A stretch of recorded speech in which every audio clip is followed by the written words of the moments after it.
The morning frost clung to Sarah Bennet's boots as she made her way down the narrow mountain path, her basket of dried herbs rattling softly with each careful step. Pine Valley stretched below her like a green wound carved between the towering peaks of the Blue Ridge Mountains, its scattered homesteads barely visible through the morning mist. Before we jump back in, tell us where you're tuning in from, and if this story touches you, make sure you're subscribed, because tomorrow I've saved something extra special for you. Sarah had been walking these paths since childhood, learning from her grandmother which plants could heal and which could harm. At 23, she was the closest thing Pine Valley had to a doctor, though she'd never set foot in a medical school. The basket on her arm contained feverfew for the Johnson baby's cough and willow bark for old Mr. Patterson's joints, remedies that had served the valley folk for generations. The late autumn of 1842 had been particularly harsh. Early snows had trapped many families in their homes, and supplies were running dangerously low throughout the valley. Sarah's own cabin, perched halfway up the eastern slope, held barely enough preserved food to last through winter. She'd been rationing her stores carefully, knowing that once the heavy snows came, there would be no leaving the valley until spring. As she rounded a bend in the path, something caught her eye. A dark shape lay crumpled against the base of an ancient oak tree, too large to be a fallen branch, too still to be an animal seeking shelter. Sarah's heart quickened as she approached, her hand instinctively reaching for the small knife she kept at her belt. The shape resolved into a man, a young Cherokee scout, by the look of his worn buckskin clothing and the intricate beadwork. On his moccasins, his face was gaunt, cheekbones sharp beneath sun-weathered skin, and his breathing came in shallow, labored gasps. Blood had dried on a gash across his forehead, and his lips were cracked and pale. Sarah knelt beside him, her fingers finding the weak pulse at his throat. His skin burned with fever, and when she gently lifted one eyelid, she saw the telltale glaze of dehydration. How long had he been lying here? Days, perhaps. The recent frost would have preserved him somewhat, but another night in the open would surely kill him. She should have been afraid. The Cherokee had been forced from these lands years ago, marched westward on what folks called the Trail of Tears. Those who remained were considered outlaws, dangerous men who refused to leave their ancestral homes. The valley people spoke of Cherokee raids, of livestock stolen and barns burned. Just last month, the Miller farm had lost 3 cows to what everyone assumed were Cherokee thieves. But Sarah looked at the young man's face and saw only suffering. His age, perhaps 19 or 20, reminded her of her younger brother Thomas, who had died of fever 3 winters past. The same vulnerability in sleep, the same youth beneath the hardship etched into his features.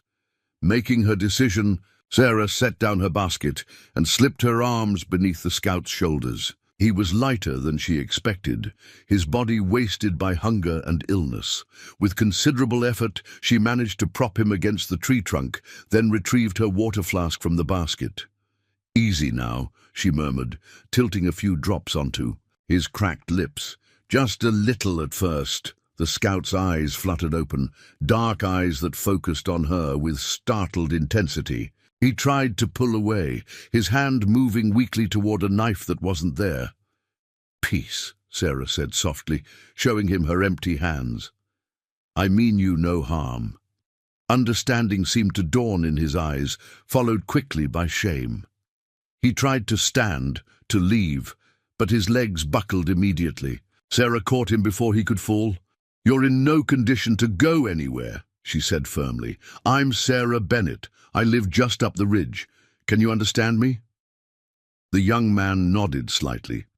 "I speak English," he managed, his voice barely above a whisper. "My name is Joseph Blackfeather.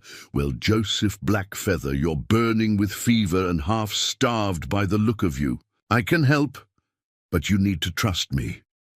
Joseph's eyes searched her face for a long moment before he nodded again. "I have no choice." With great difficulty, Sarah managed to get Joseph to his feet. He leaned heavily on her as they made their slow way up the path to her cabin. Several times she thought he might collapse entirely, but he seemed determined to remain conscious, his jaw set against the pain. The cabin was small but sturdy, built by Sarah's father before he died. Smoke curled from the stone chimney, and the small garden plot beside it lay dormant under a thin layer of frost. Sarah maneuvered Joseph through the door and onto the narrow bed in the corner, where he immediately lost consciousness again. Working. Quickly, Sarah built up the fire and set water to boil. She examined Joseph more thoroughly, finding several infected cuts on his arms and legs, signs of exposure, and the obvious malnutrition. His breathing was labored, suggesting possible pneumonia. Without proper treatment, he wouldn't last another day.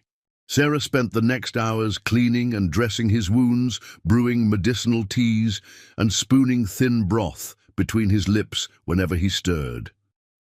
She used precious supplies, honey for the infected cuts, her last bit of deer jerky for the broth, herbs she'd been saving for emergencies. As the day wore on, Joseph drifted in and out of consciousness. During his lucid moments, he watched her with those dark, intelligent eyes, saying nothing. Sarah found herself talking to fill the silence, telling him about the herbs she was using, about the coming winter, about anything except the questions that burned in her mind. What was a Cherokee scout doing alone in these mountains? Why was he so far from his people? And what would happen if the valley folk discovered she was harboring him? The sun was setting when Joseph finally spoke again. "Why?" he asked, his voice stronger but still rough. "Why help me?" Sarah paused in her work, considering. "Because you needed help," she said simply. "Because I could give it. Your people. They fear mine, hate us." "Some do," Sarah admitted, "but hate and fear are choices. I choose differently." Joseph studied her face. "You risk much." "Perhaps. But my grandmother taught me that healing knows no boundaries. She helped anyone who came to her door. White, black, Cherokee, it didn't matter. Suffering is suffering." "Your grandmother was Cherokee?" Sarah shook her head. "No, but she knew your people, learned from them. Many of the remedies I use came from Cherokee healers." She gestured to the dried plants hanging from the rafters. "This knowledge belongs to no one. It belongs to anyone who needs it." That night, Sarah barely slept. She dozed in the chair by the fire, waking frequently to check on Joseph, to spoon more broth into him, to cool his fever with damp cloths. His condition seemed to stabilize, though he remained dangerously weak. The next morning brought improvement. Joseph's fever had broken, and he was able to sit up and take solid food, though Sarah noticed how slowly he ate the cornbread and dried apple she offered, as if savoring every bite. "How long since you've eaten?" she asked. 5 days, he admitted. "Maybe 6. I lost count." "What happened to you?" Joseph was quiet for a long moment. "I was scouting for my brothers.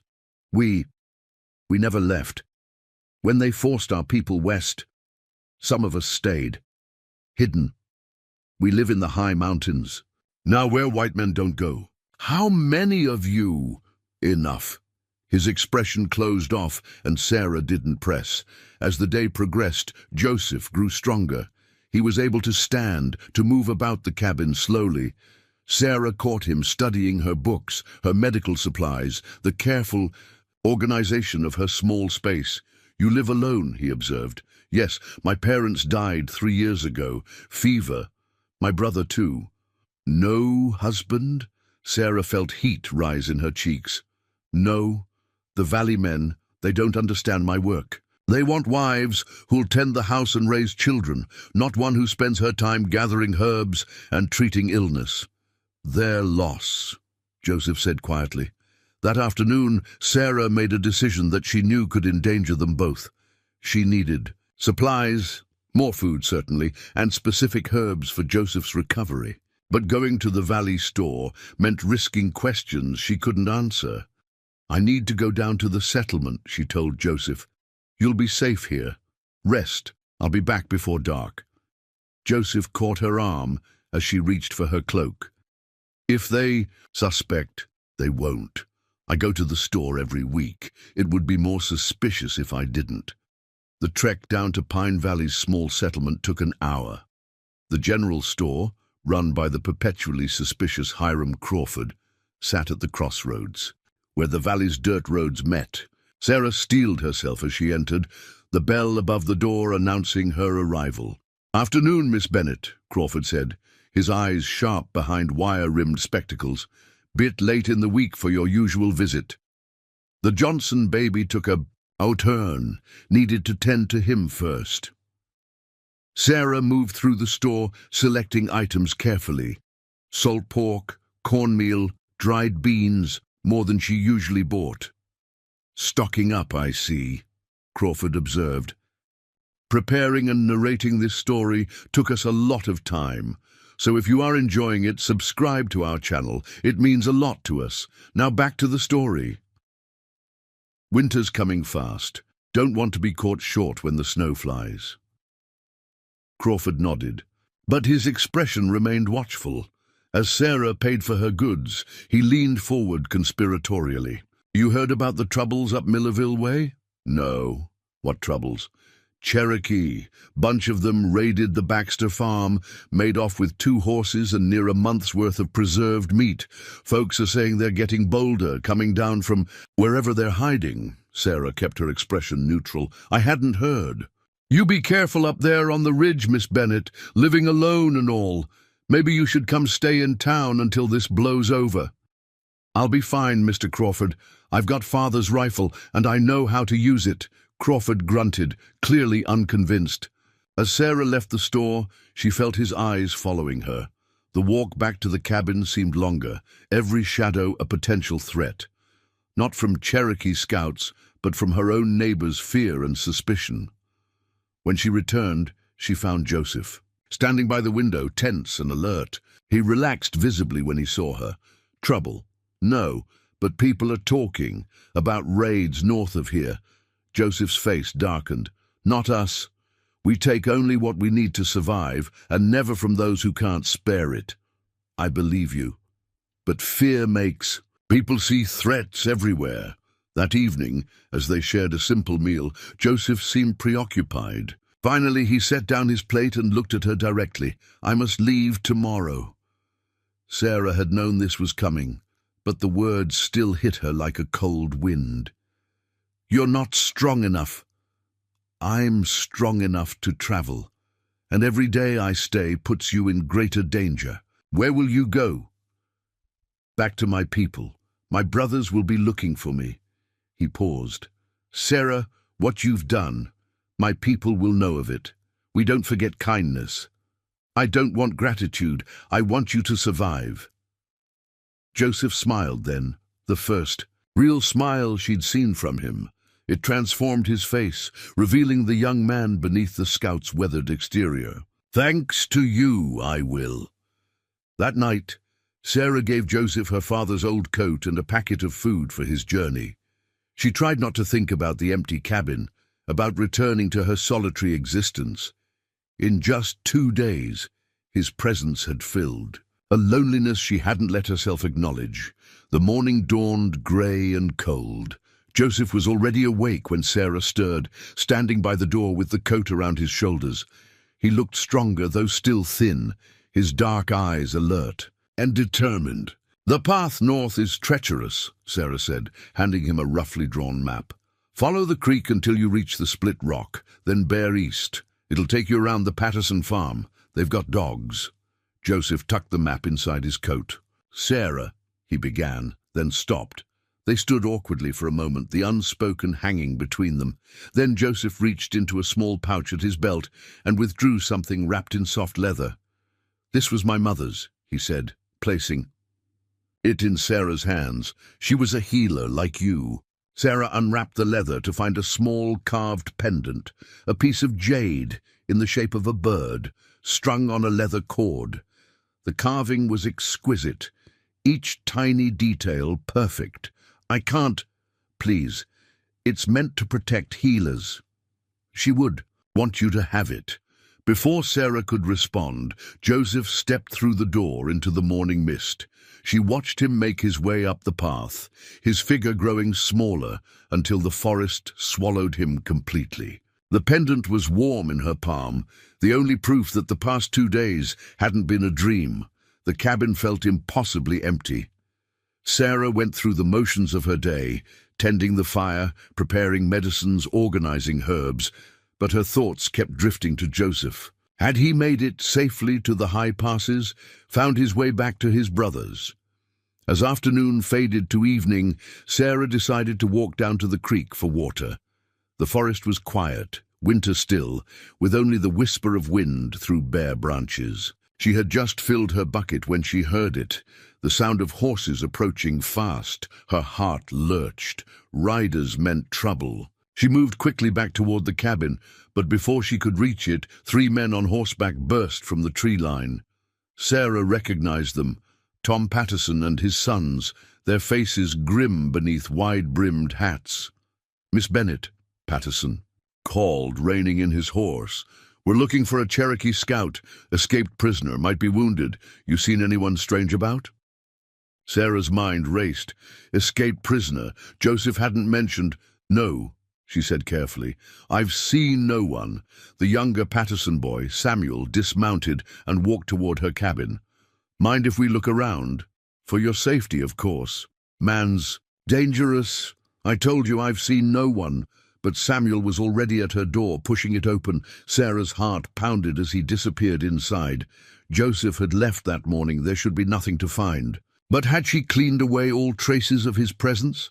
Long moments passed before Samuel emerged. In his hand was a strip of bloodied cloth, one of the bandages Sarah had used on Joseph's wounds. "Nothing, you said." Samuel's voice was cold. "Patterson." Dismounted, his face dark with anger. "Where is he?" "I don't know what you're talking about. Don't lie to us, woman. That's Cherokee weaving on that bandage.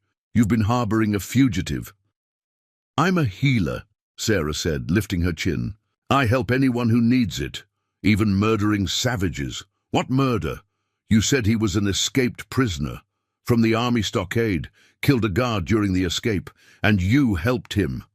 Patterson stepped closer, his breath hot on her face. "That makes you an accomplice." Sarah's mind reeled. Joseph hadn't seemed like a killer, but then what did she really know about him? "He left this morning," she said finally. "Heading north. That's all I know." Patterson studied her for a long moment, then nodded to his sons. "We ride north. Samuel, you stay here. Make sure Miss Bennet doesn't get any ideas about warning her Cherokee friend." As Patterson and his older son thundered off into the gathering darkness, Sarah found herself under guard in her own home. Samuel sat by her door, rifle across his knees, watching her with suspicious eyes. The pendant Joseph had given her seemed to burn against her chest, where she'd hidden it beneath her dress. Whatever Joseph had done or not done, whatever his reasons for being in that army stockade, Sarah couldn't shake the feeling that she'd made the right choice. The young man she'd nursed back to health hadn't been a cold-blooded killer. She was certain of that. But certainty, she was learning, could be a dangerous thing in a world where fear and hatred ran deeper than the valley itself. As night fell and the moon rose over the mountains, Sarah sat by her fire and wondered if Joseph had found his brothers, if Patterson would catch him, and what price she might yet pay for 2 days of compassion in a world that seemed to have little room for it. Outside, the wind picked up, carrying with it the scent of snow and something else, something that made Samuel shift nervously at his post. Smoke. Not wood smoke from a chimney, but the acrid smell of burning pine pitch. Sarah moved to the window and saw it then. A line of fire across the mountain pass, bright against the darkness. The Cherokee had come. The line of fire stretched across Eagle's Pass like a burning necklace, each flame precisely placed to block the only route through the mountains. Samuel Patterson stood quickly, his rifle raised, his young face pale in the reflected light. What in God's name? Sarah understood immediately. The fires were signals, warnings, and barriers all at once. Joseph's brothers had indeed come, and they controlled the high ground. A chill ran through her that had nothing to do with the mountain air. From somewhere in the darkness came the sound of drums, not the war drums of settler nightmares, but a steady, measured beat that seemed to vibrate through the very ground. Samuel's hands shook as he gripped his rifle tighter. "They're surrounding us," he whispered. "No," Sarah said, surprised by the steadiness of her own voice. "If they wanted to surround us, we'd never have seen the fires. This is something else." The drumbeat grew louder, joined by others, creating a rhythm that seemed to pull at something deep in Sarah's chest. Then, as suddenly as it had begun, the drumming stopped. The silence that followed was absolute, heavy with anticipation. A figure emerged from the forest edge, tall, dressed in buckskin and bearing a torch.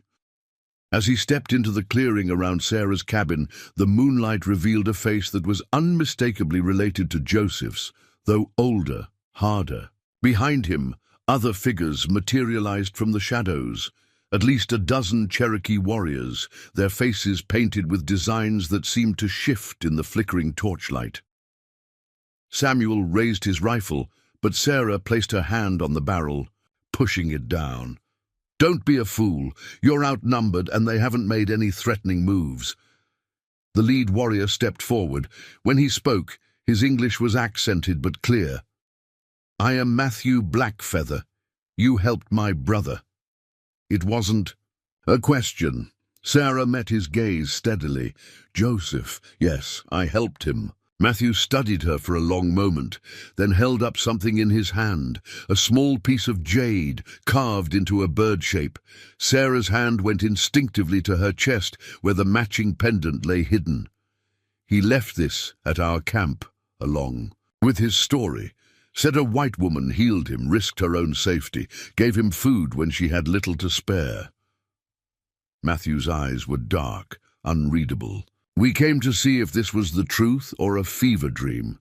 "It's truth," Sarah said simply. "The men hunting him, where are they?" "Rode north 2 hours ago, through the pass."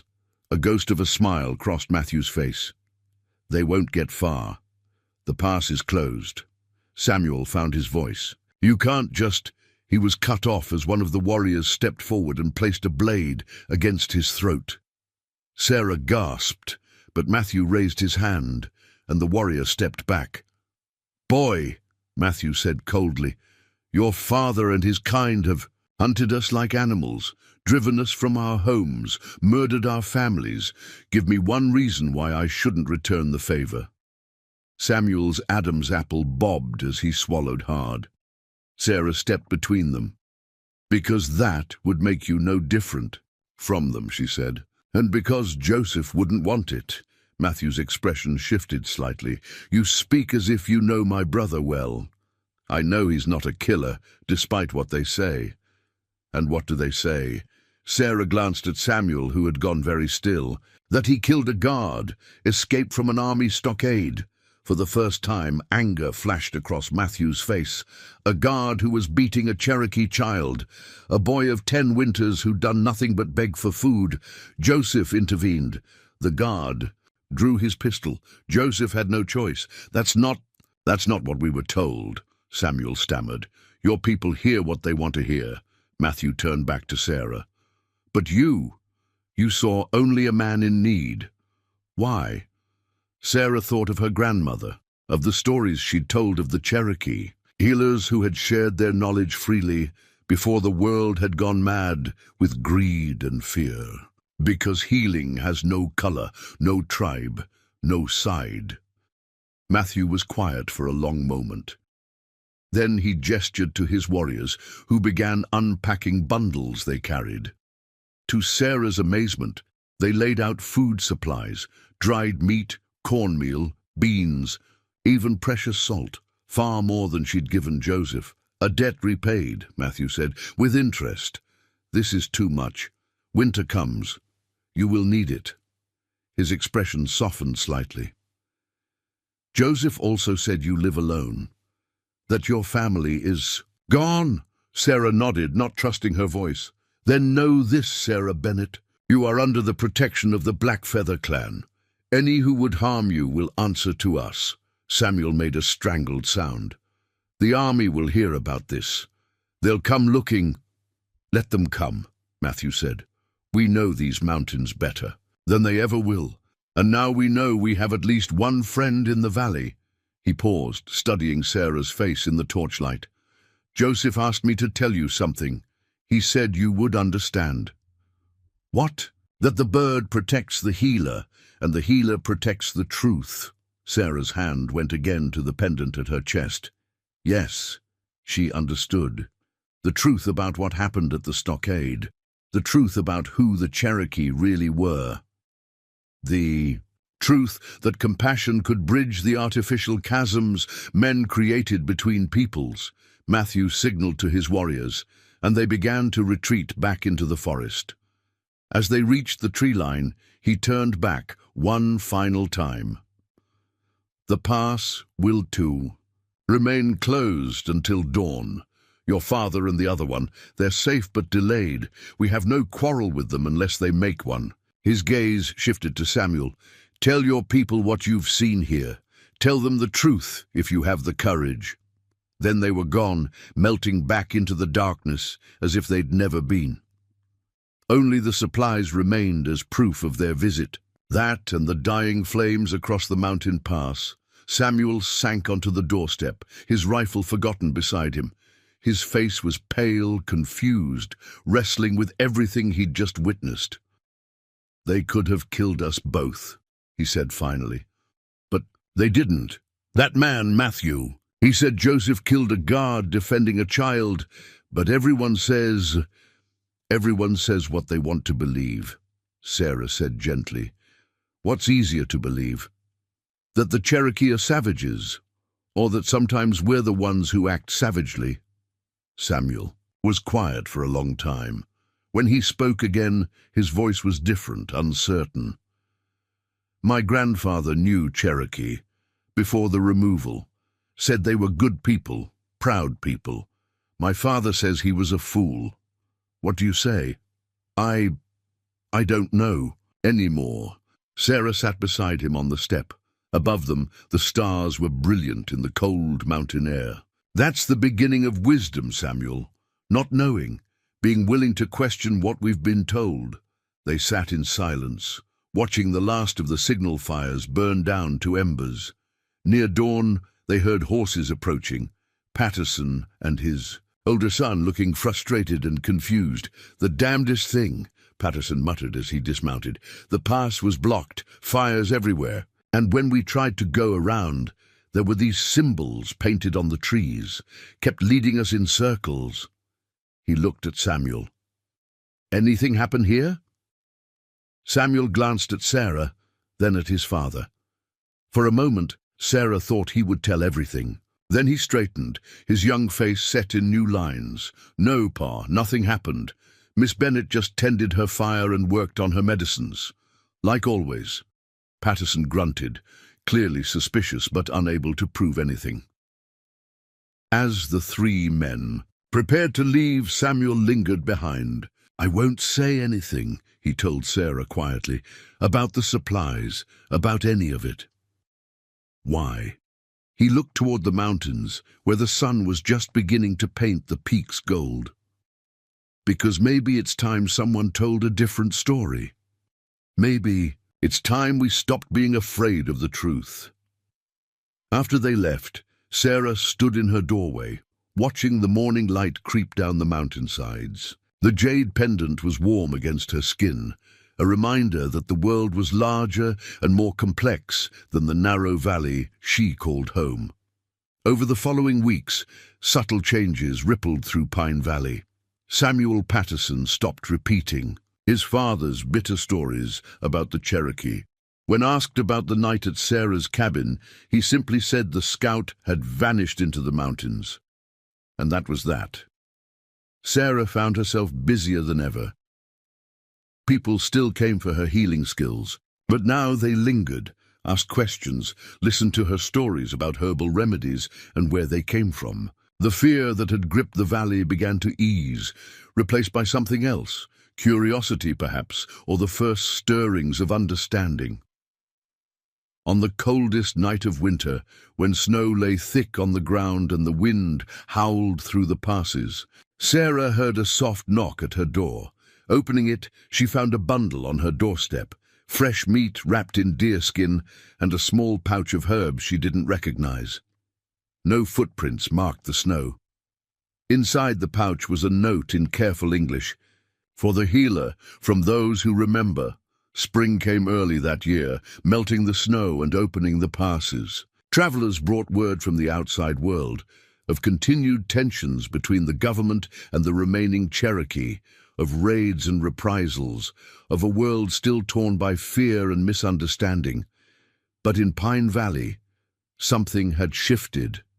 When Samuel Patterson became the valley's first sheriff 5 years later, he made it known that all people, regardless of their blood, would be treated fairly under his watch. When Sarah opened a proper clinic with the help of mysterious benefactors, she treated white settlers and the occasional Cherokee visitor with equal care, and on clear nights, when the moon was full, signal fires could sometimes be seen on the high ridges.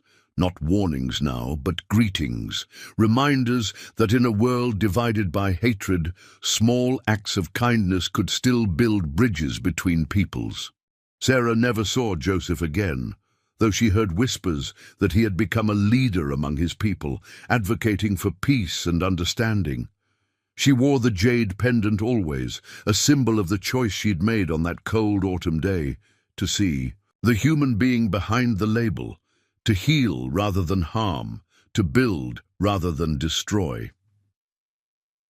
Years later, when she was an old woman training her granddaughter in the healing arts, Sarah would tell the story of the starving scout and the lesson he'd taught her, that courage wasn't the absence of fear, but the decision to act with compassion despite it, that the walls between peoples were built by human hands and could be torn down the same way, one act of kindness at a time. The valley remembered too. In the small cemetery where Sarah was eventually laid to rest, a marker appeared one spring morning, a piece of carved jade in the shape of a bird, and beside it an eagle feather.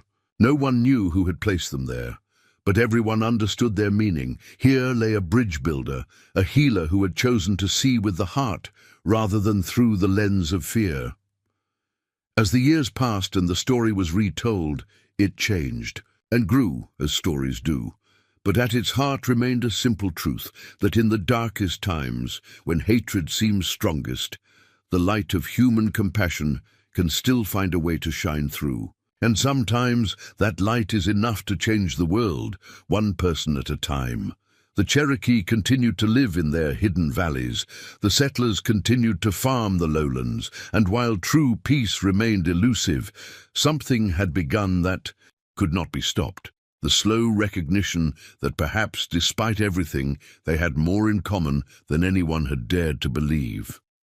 On certain nights, when the wind was right, you could still hear drumming from the high places, not the drums of war, but the steady beat of endurance, of survival, of hope.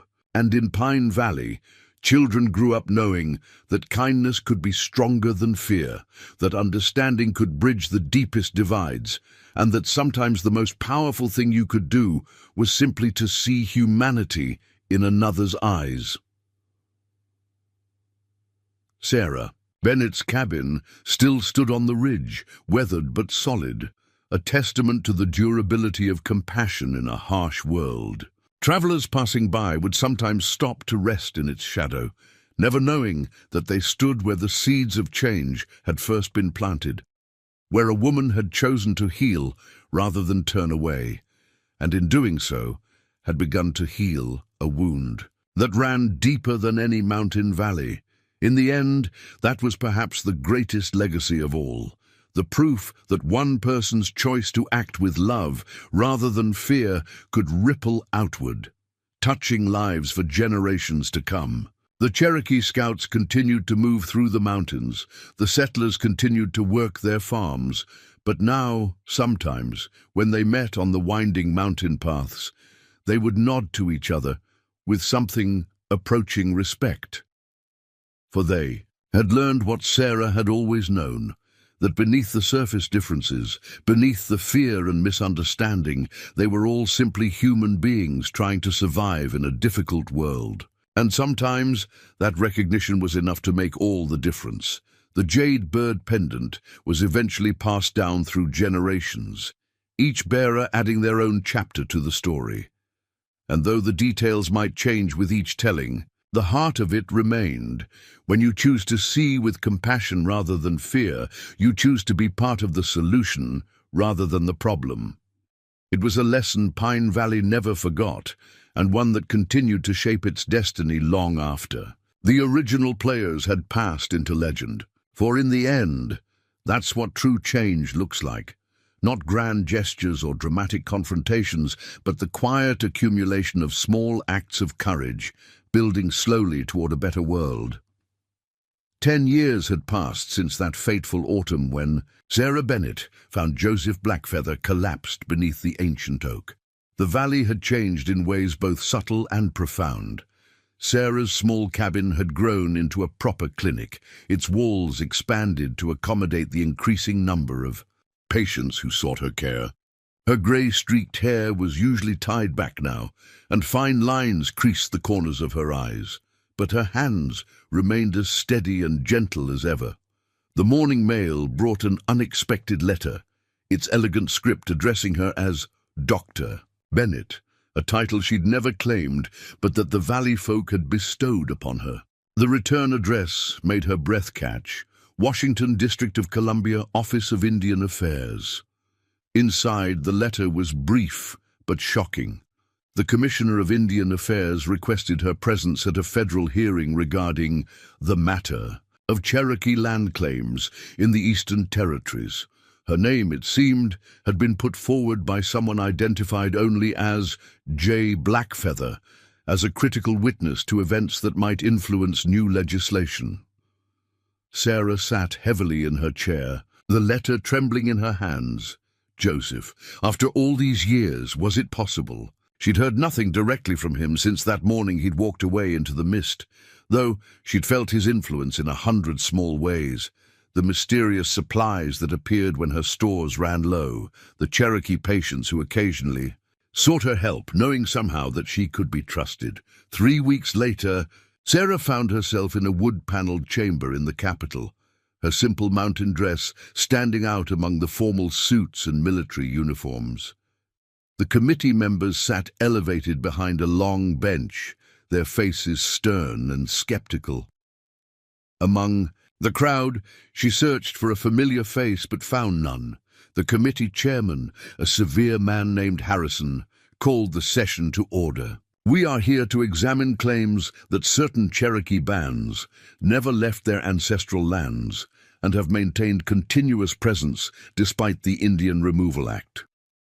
Miss Bennett, you have been called to testify about an incident involving one Joseph Blackfeather, alleged to be a leader among these illegal residents." As Sarah rose to take her place at the witness stand, a side door opened. Her heart stopped. Joseph entered, but this was not the starving young scout she'd rescued. This man carried himself with quiet authority, his hair now touched with premature silver, his bearing that of someone who had seen too much too young. His eyes found hers across the room, and for a moment time collapsed. Behind Joseph came Matthew and several other Cherokee men, all dressed in a mixture of traditional and contemporary clothing. Among them was a white man Sarah didn't recognize, young, earnest-faced, with the bearing of an attorney. "I am Thomas Morrison," the young lawyer announced, "counsel for the Eastern Band of Cherokee. My clients wish to present evidence that their presence in the Appalachian Territories predates and supersedes the Removal Act, and that certain actions taken against them constitute violations of both treaty and natural law." Chairman Harrison's face darkened. This is highly irregular, no more irregular than the attempted forced removal of people from lands they've occupied for thousands of years, Morrison countered. My clients have a right to be heard. The chairman grudgingly allowed the Cherokee delegation to be seated. As the hearing progressed, a story began to unfold that went far beyond Sarah's simple act of kindness. Joseph, it emerged, had spent the past decade documenting Cherokee presence in the mountains, gathering evidence and building bridges with sympathetic whites. His work had caught the attention of reformers in Washington, people who questioned the justice of Indian removal. When Sarah finally testified, she spoke simply and directly about finding Joseph, about her choice to help him, about the night. Matthew and his warriors had come to her cabin, but she spoke too about what had come after, the slow transformation of Pine Valley, the gradual erosion of fear and prejudice. The Cherokee never left those mountains, she said firmly. They couldn't. Those hills aren't just land to them, they're sacred. They're home in a way that goes deeper than deeds or titles. Joseph taught me that. His people have survived up there, hurting no one, taking only what they need to live. The real crime would be to drive them out now. As she spoke, she became aware of a stirring in the gallery. Other witnesses had come forward. Samuel Patterson, now sheriff of Pine Valley, who testified about the peaceful coexistence that had developed. A minister who spoke of Cherokee children he'd been teaching to read. Even old Hiram Crawford from the general store, who grudgingly admitted that his Cherokee customers had always dealt fairly with him. The most dramatic moment came when Morrison introduced a series of documents, treaties dating back 50 years, that had guaranteed Cherokee rights to certain mountain territories, agreements that had been conveniently forgotten during the removal period. Joseph himself took the stand, speaking eloquently about his people's connection to the land, their desire for peace, their hope for legal recognition. We do not ask for much, he said, his voice carrying the authority of natural leadership. Only the right to live where our ancestors lived, to raise our children in the old ways while preparing them for the new. Sarah Bennett showed us that understanding between peoples is possible. We ask now for that understanding to be made law. The hearing stretched into a second day, then a third. Witnesses spoke of atrocities during the removal, of families torn apart, of the thousands who had died on the Trail of Tears. But they spoke too of hope, of the possibility of a different way forward. On the final day, something unexpected happened. A cavalry officer in full uniform stood to speak, Colonel James Henderson, a man with a reputation as a fierce Indian fighter.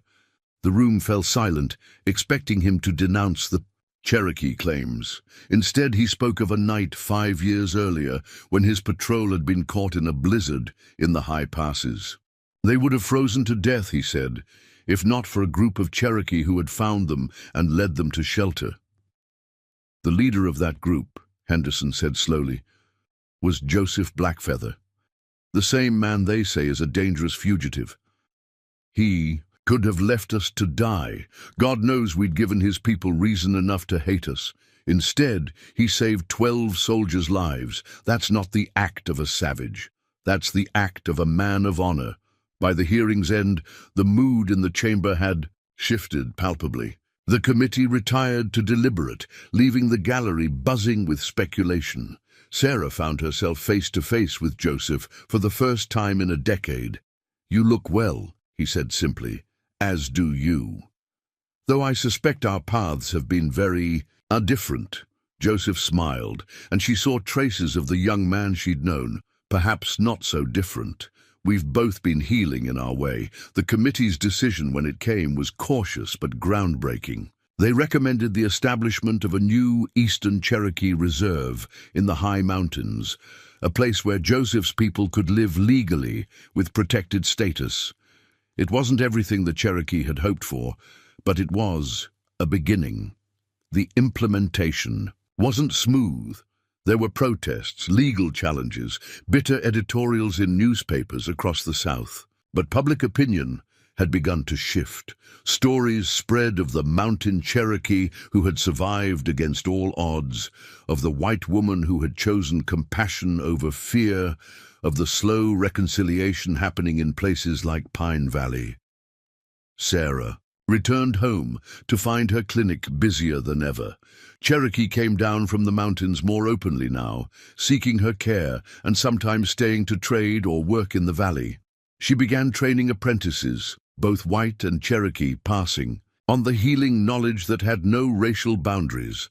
Joseph visited when he could, their friendship deepening into something neither quite dared to name. He was often away, traveling between Washington and the new reserve, working to establish schools and clinics, negotiating the complex balance between preserving tradition and adapting to change.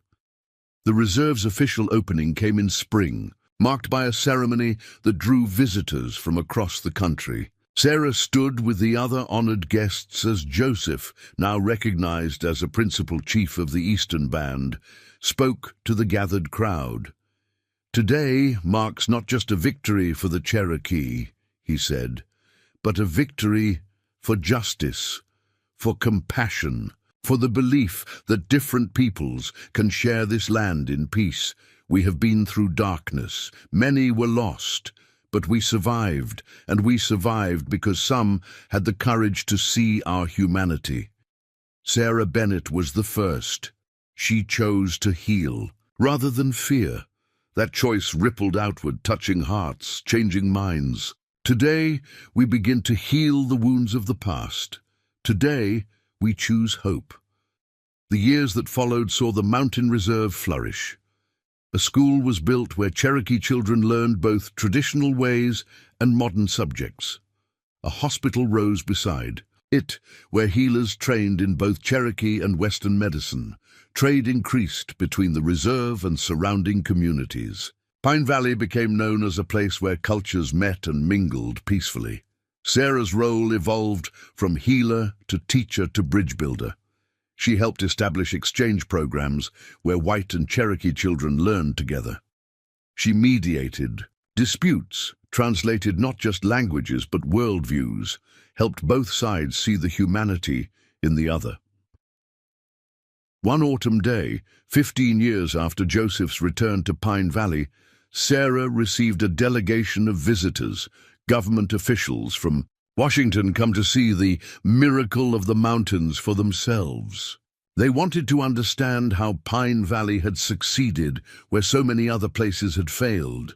"There's no miracle," Sarah told them as they sat in her clinic. "Just people choosing day by day to see each other as human beings." Joseph says, his people have a phrase, "We are all related." It took us a while to understand that, but once we did, everything else followed. The youngest official, an earnest man named Williams, pressed her. "But surely there's more to it. Some program, some system you implemented?" Sarah smiled. "The only program was kindness. The only system was listening. You can't legislate compassion, Mr. Williams. You can only choose it, one person at a time."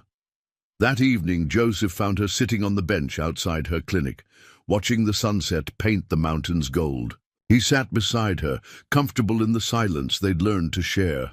"They want to replicate Pine Valley across the country," she said finally. "And what did you tell them?" "That they can't replicate what they don't understand. This didn't happen because of policies or programs. It happened because people chose to change." Joseph nodded. "My grandmother used to say that the longest journey begins with seeing clearly. You helped us all see more clearly, Sarah." The sun dipped below the ridgeline, and the first stars appeared. From somewhere in the valley came the sound of children laughing, Cherokee and white together, their voices indistinguishable in play. It was a sound that had once been impossible to imagine, now so common as to be unremarkable. Sarah thought about the journey that had brought them here, from that cold morning when she'd found a starving scout to this moment of quiet triumph. She thought about choices and consequences, about how small acts of kindness could reshape the world. "Do you ever wonder," she asked, What would have happened if things had been different that day? If I'd passed by, or if Samuel had convinced his father to search the cabin more thoroughly? Joseph was quiet for a moment. I used to, but I've learned that wondering about different paths doesn't change the one we're on. We can only move forward. From where we are, in the years that followed, Pine Valley's story spread. Delegations came from across the country to study their model of cultural coexistence. Books were written, lectures given, policies drafted, but those who came looking for a simple solution always left somewhat frustrated. The secret, they learned, wasn't in any system or structure. It was in the daily choice to see the humanity. In others, to heal rather than harm, to build rather than destroy. Sarah and Joseph worked side by side as the years passed, their partnership both professional and personal, deepening into something that transcended easy categories. They never married. The laws and social pressures of the time made that impossible, but their bond was recognized and respected by both communities. The mountain reserve grew into a thriving community, a place where Cherokee culture was preserved while adapting to the changing world. Trade routes developed, connecting the reserve to markets across the region. Cherokee craftsmen and healers became renowned, their work sought after far beyond the mountains. As Sarah aged, she began writing down the stories and remedies she'd learned, creating a comprehensive guide to Appalachian healing that drew from both Cherokee and European traditions. Joseph contributed his own knowledge, and together they created something new, a synthesis of wisdom that belonged fully to neither tradition, yet honored both. One spring morning, 30 years after that first encounter beneath the oak tree, Sarah woke to find a carefully wrapped package on her doorstep. Inside was a beautifully woven blanket, its pattern telling a story in the Cherokee way. She traced the designs with trembling fingers, reading the tale woven into the fabric. A woman finding a wounded bird, nursing it back to health, and watching it soar free. But the bird returned, bringing others, until the sky was full of wings, and the earth below flourished in their shadow. At the bottom of the package was a note in Joseph's careful hand, "For the woman who taught us all to fly." Sarah's final years were spent in quiet satisfaction, watching the seeds she'd planted continue to grow. The clinic she'd established evolved into a teaching hospital where healers of all backgrounds came to study. The valley prospered, its example cited in Congress as proof that different peoples could coexist in harmony. When Sarah Bennett passed peacefully one winter night at the age of 82, the mourners at her funeral reflected the transformation she'd helped bring about. Cherokee chiefs stood beside valley farmers, government officials beside mountain herbalists. Joseph, now silver-haired and stopped but still commanding, spoke the eulogy. "She was a healer," he said simply, "not just of bodies, but of the rifts between peoples. She showed us that the divisions we create are artificial, that beneath our different traditions and languages we share a common humanity. Her legacy lives not in buildings or laws, but in every act of kindness between strangers, every bridge built across cultural divides, every choice to heal rather than harm." Sarah was buried in the small cemetery overlooking the valley, her grave marked, with both a traditional headstone and a Cherokee memory pole. But her true memorial was the living community around her, a place where former enemies had become neighbors, where children grew up bilingual and bicultural, where the wounds of the past had been transformed into wisdom for the future. Years later, historians would debate the significance of Pine Valley's transformation. Some would attribute it to changing times, to evolving federal policies, to economic necessity, but those who had lived through it knew better. They knew it had begun with a single choice on a cold autumn morning, a choice to see the human, being beyond the label, to offer help without conditions, to trust in the possibility of understanding. The jade bird pendant, now in a museum dedicated to Appalachian history, drew thousands of visitors each year. Beside it hung a portrait of Sarah Bennett and Joseph Blackfeather standing together, their faces lined with age, but their eyes bright with shared purpose. The placard beneath read simply, "Two people who chose to see clearly, and in doing so helped a nation learn to see itself." In the end, that was perhaps Sarah's greatest achievement, not just the healing of bodies or the bridging of cultures, but the demonstration that ordinary people, making extraordinary choices, could bend the arc of history toward justice. The Cherokee continued to thrive in their mountain home. The valley continued to prosper, and new generations grew up taking for granted the peace their elders had fought so hard to achieve. Sarah Bennett's compassion had become their inheritance, a gift that kept on giving, rippling outward through time in ways she could never have imagined when she first knelt beside a dying stranger and chose to help. 50 years after Sarah Bennett's death, her great-grandniece, Rebecca Morrison, stood before a packed auditorium at the newly established Blackfeather Bennett Institute for Cultural Studies. The building itself was a marvel of architecture, blending Cherokee and European design elements into something entirely new. Cedar beams supported a soaring glass ceiling, while traditional stone walls housed the most advanced research facilities in Appalachia. Rebecca, now in her early 40s with auburn hair and her great-aunt's keen eyes, had spent the last decade uncovering documents that would reshape the understanding of American history. As lead curator of the Institute's archives, she'd discovered a hidden cache of letters between Sarah and Joseph that revealed the full scope of their collaboration. "What we're presenting today," Rebecca announced to the assembly of scholars, tribal leaders, and government officials, "challenges everything we thought we knew about Cherokee resistance and cultural preservation." These documents prove that what happened in Pine Valley wasn't an isolated incident, but part of a coordinated network that stretched across the southeast. She activated the holographic display, and handwritten letters materialized in the air, their faded ink restored to clarity by advanced imaging technology. The audience leaned forward as Rebecca began to read. "My dearest Sarah," she recited from Joseph's letter dated 1851. "The seeds we planted have taken root in ways we never imagined. I've just returned from the Smoky Mountain settlements, where 3 more communities have adopted our model. The Underground Railroad you helped establish for Cherokee families has successfully relocated over 200 people to safety. Your medical protocols have been implemented in 17 mountain clinics. We are not just surviving, we are creating something new." The revelation sent ripples through the academic community. The Pine Valley model had been far more extensive than anyone realized.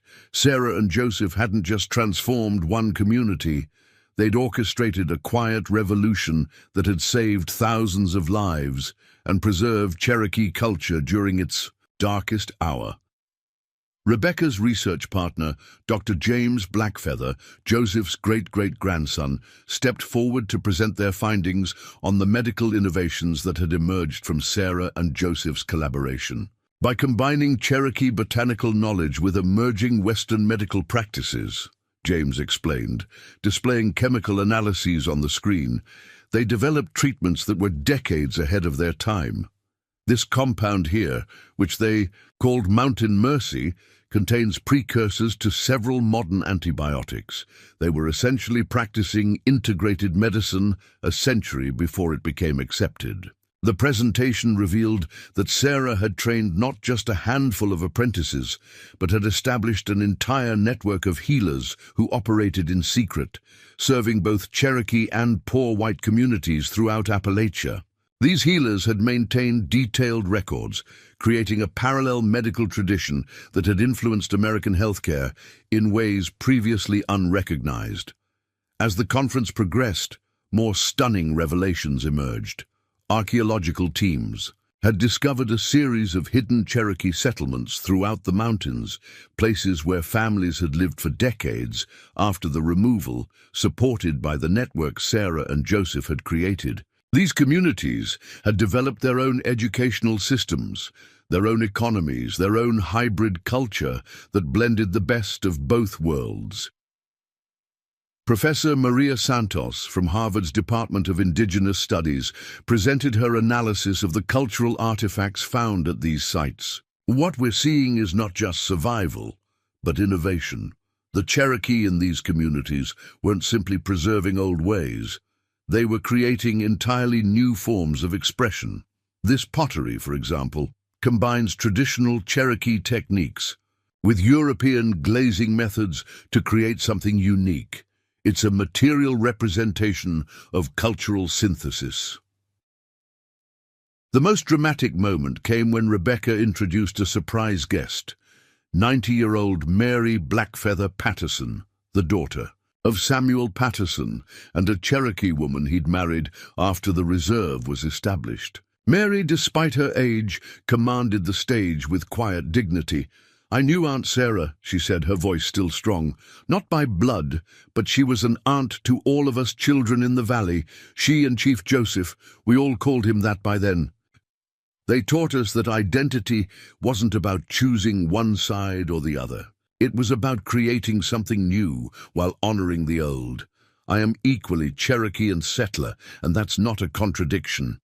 It's a completion." Mary's testimony bridged past and present, connecting the historical documents to living memory. She spoke of growing up in a community where bilingualism was normal, where Cherokee ceremonies were celebrated alongside Christian holidays, where children learned both traditional hunting skills and classical literature. As the conference continued over several days, it became clear that the impact of Sarah and Joseph's work extended far beyond what anyone had imagined. Dr. Robert Kim, a specialist in historical genetics, presented DNA evidence showing that the genetic diversity of Eastern Cherokee populations was significantly higher than previously thought, largely due to the protection networks that had allowed isolated groups to reconnect and thrive. Meanwhile, Dr. Patricia Williams from the University of Michigan School of Public Health demonstrated how the integrated healing practices developed in Pine Valley had influenced modern preventive medicine. The holistic approach that Sarah Bennett pioneered, treating not just symptoms but the whole person, considering both physical and spiritual health, laid the groundwork for what we now call patient-centered care.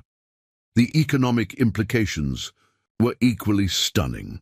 Professor David Chen's analysis showed that the trade networks established between Cherokee communities and valley settlements had created a unique economic model that balanced capitalism with traditional gift economies. This hybrid system had allowed both communities to prosper during the economic downturns of the late 19th century. But it was the political revelations that caused the greatest stir. Newly discovered correspondence showed that Joseph had been in contact with progressive politicians in Washington for decades, quietly influencing legislation on Native American rights. Several key provisions in later treaties could be traced directly to his advocacy. Rebecca presented a letter from a senator dated 1876. "Mr. Blackfeather, your proposal for educational sovereignty within reservation boundaries is both radical and necessary. I believe we can incorporate these ideas into the upcoming appropriations bill without drawing undue attention from our more conservative colleagues." This shadow diplomacy had resulted in protections and rights for Eastern Cherokee that had served as models for other tribes. The Pine Valley experiment had, in effect, become a laboratory for policies that would later be implemented nationwide. As the conference moved into its final day, the focus shifted from past to future. Young scholars from both Cherokee and non-native backgrounds presented research on how the Blackfeather Bennett model could address contemporary challenges. Dr. Amelia Running Bear, a professor of sustainable development, demonstrated how the traditional ecological knowledge preserved by the mountain Cherokee could help combat climate change. The forest management practices they developed, combining indigenous burning techniques with selective harvesting, resulted in forests that are more resilient to drought and disease. These methods are now being studied by the Forest Service.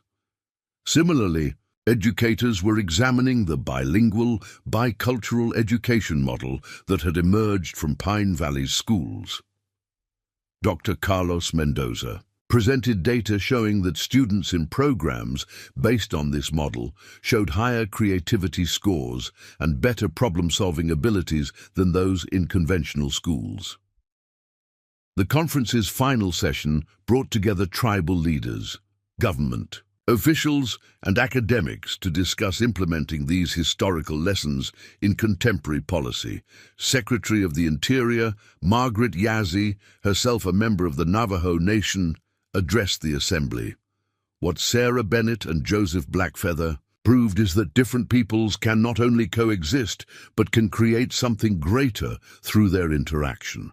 Their legacy challenges us to move beyond mere tolerance to true collaboration. The question now is, how do we apply these lessons to today's challenges? The panel discussion that followed was intense and sometimes contentious. Issues of cultural appropriation versus cultural exchange were debated. Questions arose about how to balance preservation of traditional ways with necessary adaptation. The ghost of historical trauma lingered in the room, even as participants sought paths forward. Dr. James Blackfeather offered a perspective that resonated with many. Sarah and Joseph didn't erase the past or pretend that injustices hadn't occurred. They acknowledged the pain while choosing to build something new. That's our challenge today, to honor the suffering of our ancestors while creating a future they would be proud of. As the conference concluded, Rebecca Morrison stood once more before the assembly, this time joined by representatives from dozens of tribes and cultural organizations. They announced the formation of the Blackfeather Bennett Foundation, dedicated to supporting communities seeking to bridge cultural divides. Our great-aunt and Chief Joseph showed us that change begins with individual choices, Rebecca said. But they also showed us that those choices can reshape institutions and societies. We're not just preserving their legacy, we're extending it. The Foundation's first initiative would be establishing healing centers in communities torn by cultural conflict, places where traditional and modern medicine would work side by side, where different peoples could learn from each other in safety and respect. Outside the conference center, a new generation of activists and healers gathered. Young Cherokee students compared notes with medical residents. Tribal attorneys discussed strategy with environmental lawyers. Teachers shared curriculum ideas that blended indigenous knowledge with contemporary science. Maya Blackfeather, a young climate scientist and direct descendant of Joseph, spoke with a group of students. My great-great-great-grandfather believed that survival meant adaptation without losing essence. That's what we face now with climate change. We need the wisdom of all peoples, all traditions, to navigate what's coming. The media coverage of the conference sparked national debate. Op-eds questioned whether the Pine Valley model could work in more diverse urban settings. Cable news pundits argued about the implications for immigration policy and cultural integration. But beneath the noise, something had shifted. The story of Sarah and Joseph had entered the national consciousness as more than just history. It was a blueprint for possibility. In Pine Valley itself, now a thriving small city, the anniversary of Sarah finding Joseph was celebrated as Healing Day. Schools closed, and children participated in activities that taught both Cherokee and Appalachian traditions. The original oak tree where Joseph had collapsed still stood, protected by a small park. A plaque at its base read, "On this spot, Compassion chose courage over fear. Let all who pass remember that the greatest journeys begin with a single act of kindness. The valley's transformation continued. Tech companies had established research centers there, drawn by the unique blend of traditional knowledge and innovation. The Blackfeather Bennett Medical Center had become a leading institution for integrative medicine. The Cherokee language was taught in all schools, and street signs were bilingual. But challenges remained. Not everyone embraced the changes. Some. Cherokee traditionalists worried about cultural dilution. Some white residents resented what they saw as preferential treatment for Native Americans. The debates were real and sometimes heated, but they took place within a framework of mutual respect that Sarah and Joseph had established. As night fell on the final day of the conference, Rebecca Morrison stood in the Institute's meditation garden, a space designed to honor both Cherokee and European spiritual traditions. Water flowed over stones carved with symbols from both cultures, while native plants grew alongside herbs brought by European settlers. James Blackfeather joined her, and they stood in comfortable silence, reflecting on the week's revelations. And challenges, do you think they knew? Rebecca asked finally. Sarah and Joseph, did they have any idea their choices would ripple out like this? James considered. I think they knew they were planting seeds, but no one can predict exactly how a garden will grow. They trusted in the process, in the possibility of change. The garden was filling with conference attendees, drawn by the peaceful atmosphere. Conversations in multiple languages created a gentle hum, while somewhere in the distance, drums began a soft rhythm. Not a performance, just someone playing. For the joy of it. Rebecca pulled out a worn leather journal, Sarah's last diary, discovered just months ago. She opened it to a passage near the end. Joseph asked me today if I had any regrets. I told him only one, that we didn't have more time. But then I looked at the children playing in the schoolyard, Cherokee and white together, and I realized we did have more time. We have all the time that comes after us. In every choice made by those we've taught, the healing continues long after the healers are gone. As she closed the journal, Rebecca noticed a shooting star arc across the mountain sky. Around her, people from different backgrounds, different traditions, different perspectives stood together in the garden, continuing conversations that had begun with a starving scout and a compassionate healer. The work wasn't finished. Perhaps it never would be, but the path forward was clearer now, lit by the understanding that transformation was possible, that bridges could be built across the deepest divides, that healing was not just an individual act, but a collective journey. In the distance, the mountains stood eternal, witnesses to all that had changed and all that remained to be done. And in the garden, under stars that had watched over Cherokee and settler alike for countless generations, a new chapter was beginning, one that honored the past while reaching toward a future where, as Joseph had once written to Sarah, our children will not see strangers when they look at each other, but relatives they haven't met yet.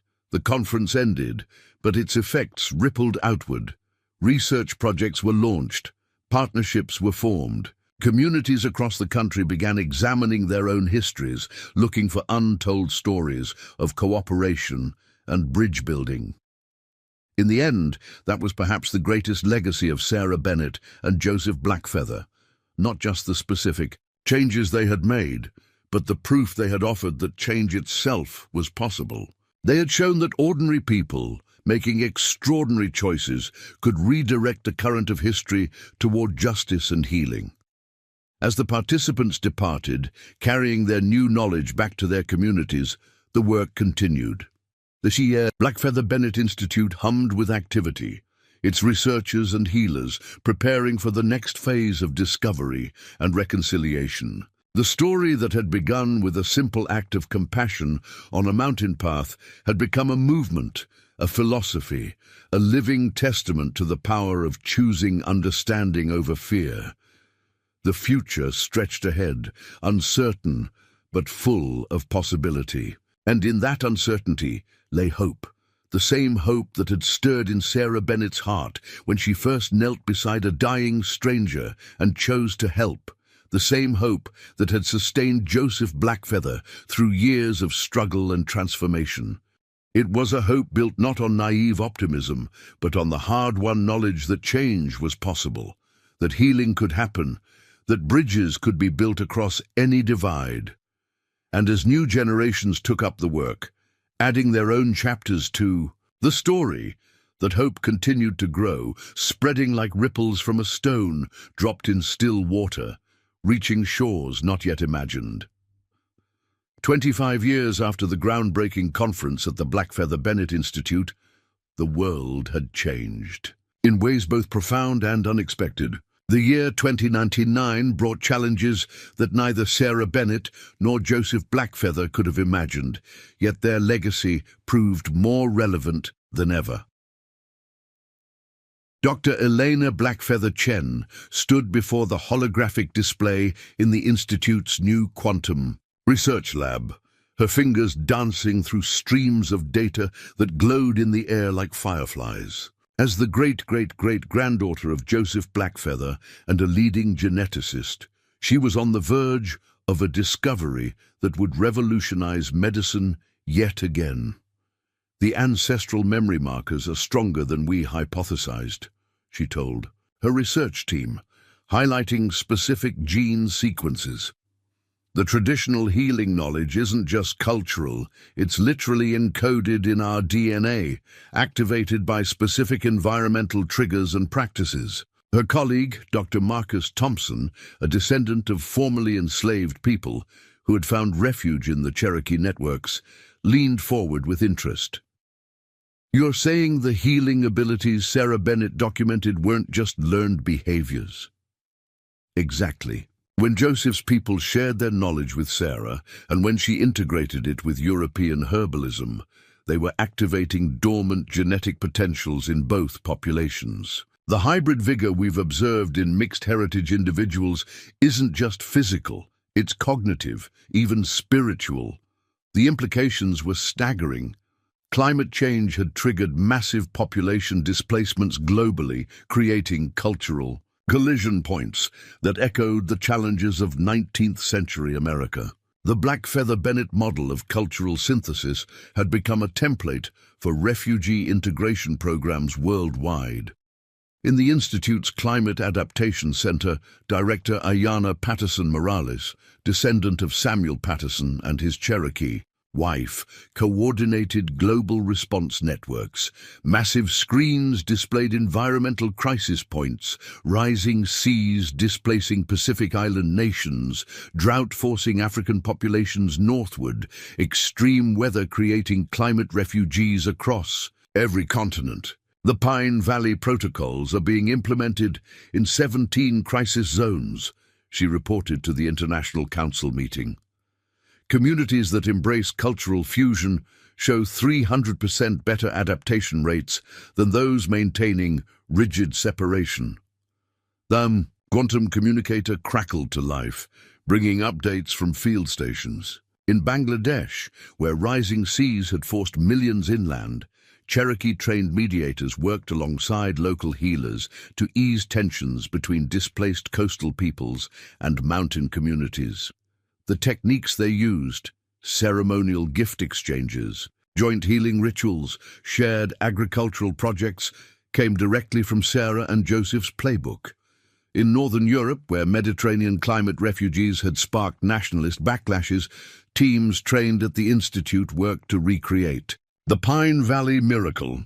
Young facilitators, carrying quantum-encrypted copies of Sarah's journals and Joseph's correspondence, taught host communities how to see migrants not as threats, but as carriers of valuable knowledge. Back in the lab, Elena's team made a breakthrough. "Look at this," she exclaimed, projecting neural pathway scans.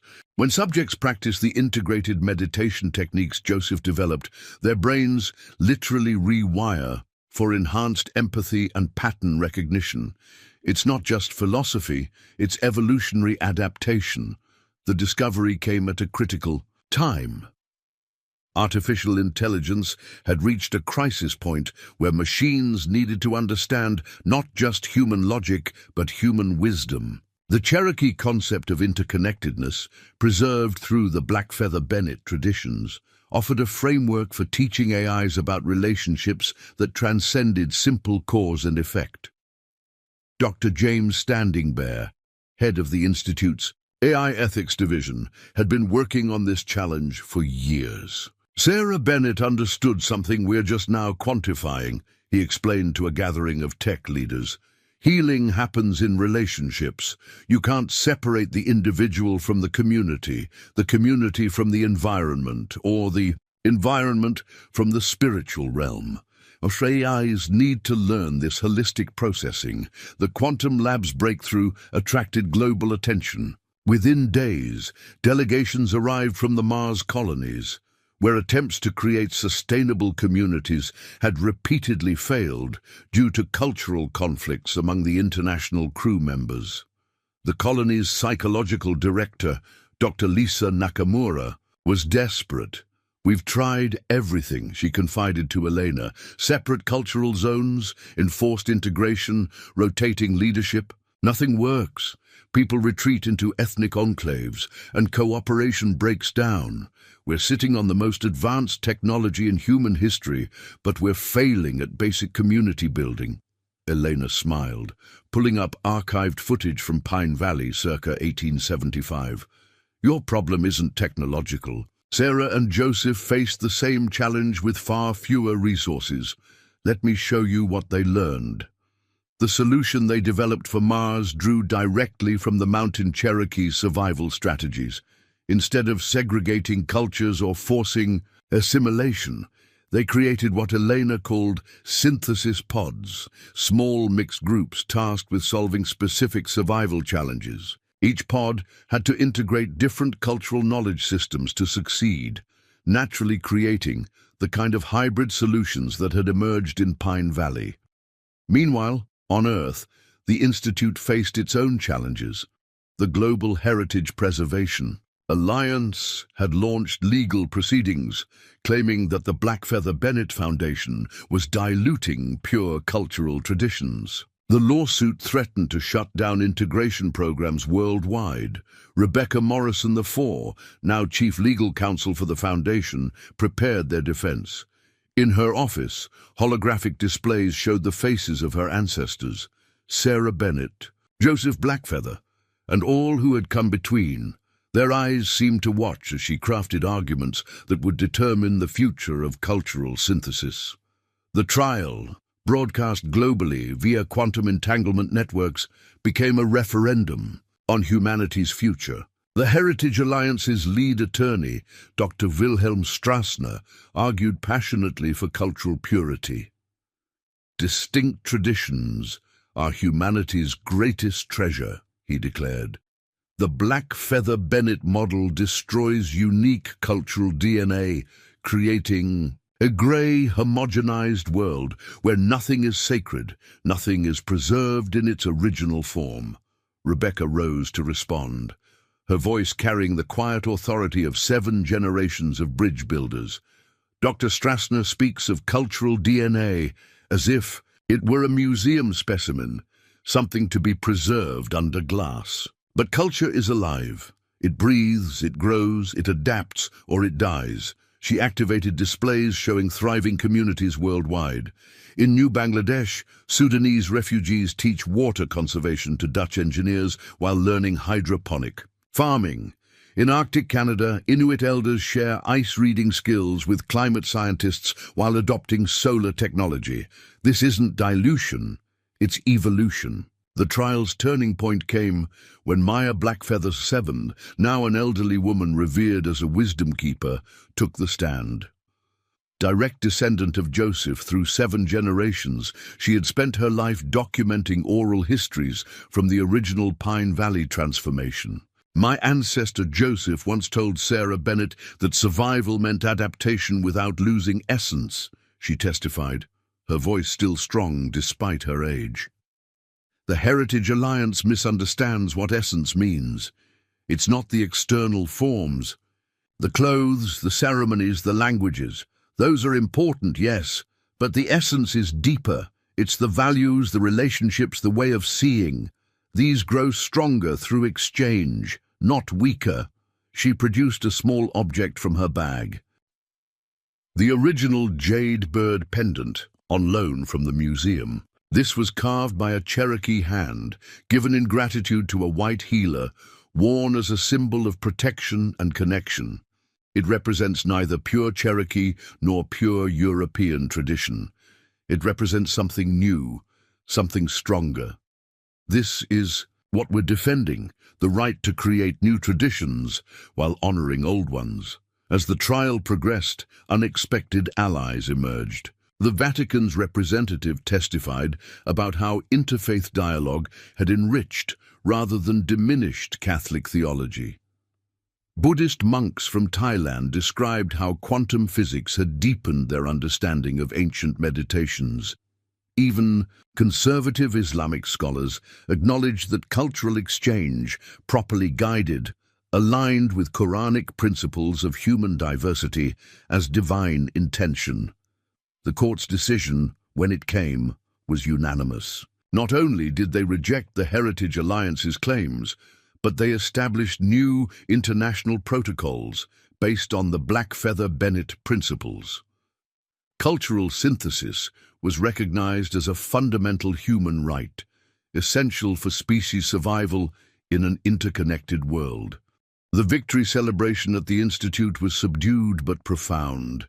In the memorial garden, where holographic portraits of Sarah and Joseph flickered in eternal youth, the current generation of bridge builders gathered. They knew their work was far from over. Elena Blackfeather Chen addressed the assembly. "We've won the legal right to continue, but the real work happens in communities, in hearts, in the daily choice to see the other as relative rather than stranger." Sarah Bennett and Joseph Blackfeather gave us the map. We still have to walk the territory. The challenges ahead were daunting. Climate change continued to accelerate. Political extremism fed on fear and displacement. New technologies threatened to divide humanity into enhanced and natural populations. But the tools for addressing these challenges had evolved from those first exchanges in Pine Valley. In the quantum lab, researchers had isolated what they called empathy markers, genetic and neurological patterns that could be activated through specific practices. The integrated healing protocols Sarah had developed were being encoded into medical nanobots. The conflict resolution techniques Joseph had pioneered were being taught to artificial intelligences. Most remarkably, the spiritual technologies both traditions had preserved were proving essential for maintaining human identity in an age of technological merger. As humans began integrating with AIs, uploading consciousness, and modifying their own genetics, the question of what remained essentially human became critical. The answer, researchers found, lay in the relational wisdom the Cherokee had maintained, and Sarah had recognized, the understanding that identity existed not in isolation, but in connection. Dr. Robert Clearwater, a member of the Lakota Nation who directed the Institute's Consciousness Studies program, explained it to a gathering of transhumanist philosophers. The Western tradition sees consciousness as contained within individual skulls. Indigenous traditions have always known it's distributed, relational. As we merge with machines and each other, this understanding becomes not just philosophical but practical. Sarah Bennett intuited this when she recognized that healing the individual meant healing the community. The global implementation continued. In orbit, the International Space Station's successor, nicknamed New Pine Valley by its crew, served as a laboratory for cultural synthesis in extreme isolation. Its mixed crews, trained in Blackfeather-Bennett protocols, consistently outperformed monocultural teams in both productivity and psychological health. On the ocean platforms, Where climate refugees were building new nations, the synthesis model guided constitution writing. Rather than choosing between legal systems, these new societies created hybrid frameworks that drew from multiple traditions. The resulting governments were more flexible, more responsive, more genuinely representative than any single system. In the Americas, the Cherokee nation had evolved into something unprecedented, a fully sovereign state that was simultaneously deeply traditional and radically innovative. Its capital, New Echota, hosted the Global Indigenous Knowledge Archive, where traditional ecological knowledge from hundreds of cultures was being preserved, studied, and applied to current challenges. President John Ross VIII, in his address to the United Nations successor organization, declared, "Our ancestors were nearly destroyed by those who saw difference as threat." Sarah Bennett and Joseph Blackfeather proved another way was possible. Today, as humanity faces existential challenges, we offer that way forward, not the erasure of distinctions, but their celebration within a framework of fundamental kinship. The night sky over Pine Valley, now a metropolis of 12 million, glowed with bioluminescent buildings whose patterns shifted like living cells. In the original cemetery, maintained as a sacred site, quantum projectors created ghostly recreations of historical moments. Visitors could watch Sarah finding Joseph, see Matthew Blackfeather's warriors surrounding the cabin, witness the first integrated healing ceremony, but the most visited site remained the ancient oak where it all began, gene-modified to extend its life indefinitely. The tree had become a pilgrimage destination. People came from across the solar system to touch its bark, to sit in its shade, to contemplate how a single act of compassion had altered the trajectory of human civilization. As the 22nd century dawned, humanity faced its greatest challenge yet, contact with the first verifiably alien intelligence. The signal had come from the Proxima Centauri system, complex patterns that suggested not just intelligence, but wisdom. As Earth prepared its response, the team assembled to craft humanity's message drew heavily on the Blackfeather Bennett tradition. Dr.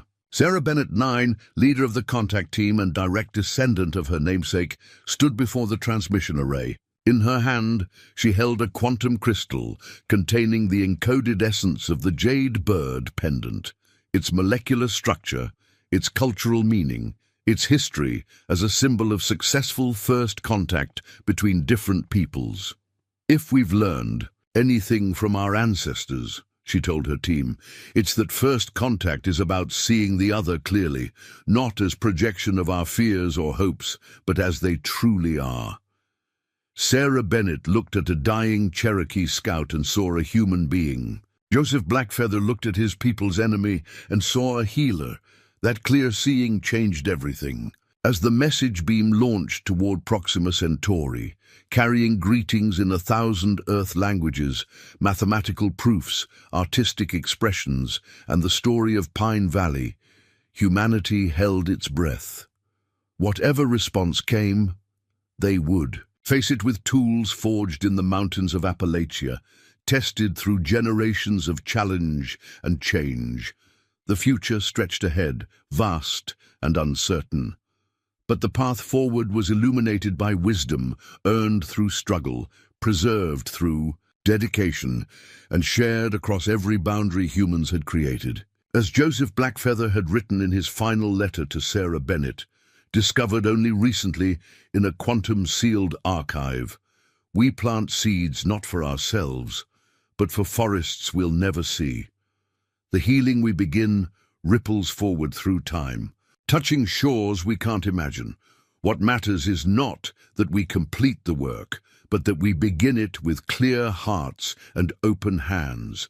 The rest belongs to our children's children's children, and to the mystery that connects us all. In laboratories and refugee camps, in space stations and underwater cities, in places of worship and halls of government, the work continued. The seed planted when a frontier healer chose compassion over fear had grown into a tree whose branches spanned worlds, whose roots reached deep into human possibility. And still, at the heart of it all, remained the simple truth Sarah Bennett had recognized on that cold mountain morning, that in choosing to heal rather than harm, to connect rather than separate, to see clearly rather than through the lens of fear, we choose not just our own future, but the future of all who come after. The jade bird pendant in the museum began to glow, a phenomenon scientists couldn't explain, but that the Cherokee elders simply smiled at. Some connections, they said, transcend even quantum understanding. Some truths are written not in atoms or equations, but in the space between hearts, in the moment of choosing, in the eternal now, where all healing begins. The response from Proxima. Centauri arrived 37 years after Earth's message was sent. By then, Dr. Sarah Bennett 9 had passed her role to her daughter, Anastasia Bennett Nakamura, who stood in the same transmission facility her mother had occupied decades earlier. The entire planet held its breath as the quantum decoders worked. To translate the alien signal, what emerged wasn't just a message, it was a gift. The Proximans, as they came to be called, had sent blueprints for something they called a harmony engine, a device that could translate not just languages, but entire ways of thinking. Their accompanying message, once decoded, revealed why they had chosen to respond to Earth's signal. Your transmission contained something unique among the messages we have received from younger civilizations, the translation read. Not technological prowess or military might, but a story of two beings who chose understanding over fear. This is the foundation upon which galactic civilization is built. We share our translation technology as our ancestors once shared healing, knowledge, freely, with trust that you will use it wisely. The Harmony Engine's construction required unprecedented global cooperation. The quantum engineering came from Earth's most advanced labs, but the crucial, stabilizing frequencies were derived from Cherokee sacred songs, preserved through generations of oral tradition. The crystalline matrix that formed its core could only be grown using techniques developed by Bengali climate refugees who had adapted ancient farming wisdom to modern hydroponics. Dr. Anastasia Bennett Nakamura led the integration team, drawing on 7 generations of family knowledge about cultural synthesis. The Proximans aren't just giving us translation technology, she explained to the Global Council. They're testing whether we've truly learned the lessons of our own history.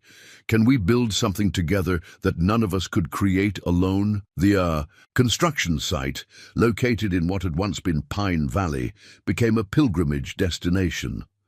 The ancient oak still stood at its center, now surrounded by gleaming laboratories and cultural centers. People came from every corner of Earth and its colonies to contribute their piece of the puzzle. Meera Clearwater Singh, a young engineer whose ancestry traced back to both Lakota and Indian traditions, discovered that her grandmother's meditation practices could stabilize quantum fluctuations in the engine's core. The breath work isn't just spiritual practice, she reported excitedly. It's literally tuning our neural oscillations to match the engine's resonance frequency. As the engine neared completion, unexpected challenges arose. The Purist Coalition, successors to the Old Heritage Alliance, launched both legal and physical attacks on the project. They claimed humanity was losing its essential identity by embracing alien technology. The crisis came to a head when coalition extremists seized control of the orbital platform overseeing the engine's final assembly. Their leader, a charismatic demagogue named Victor Stahl, broadcast demands across all networks. Humanity stands at a crossroads, he declared.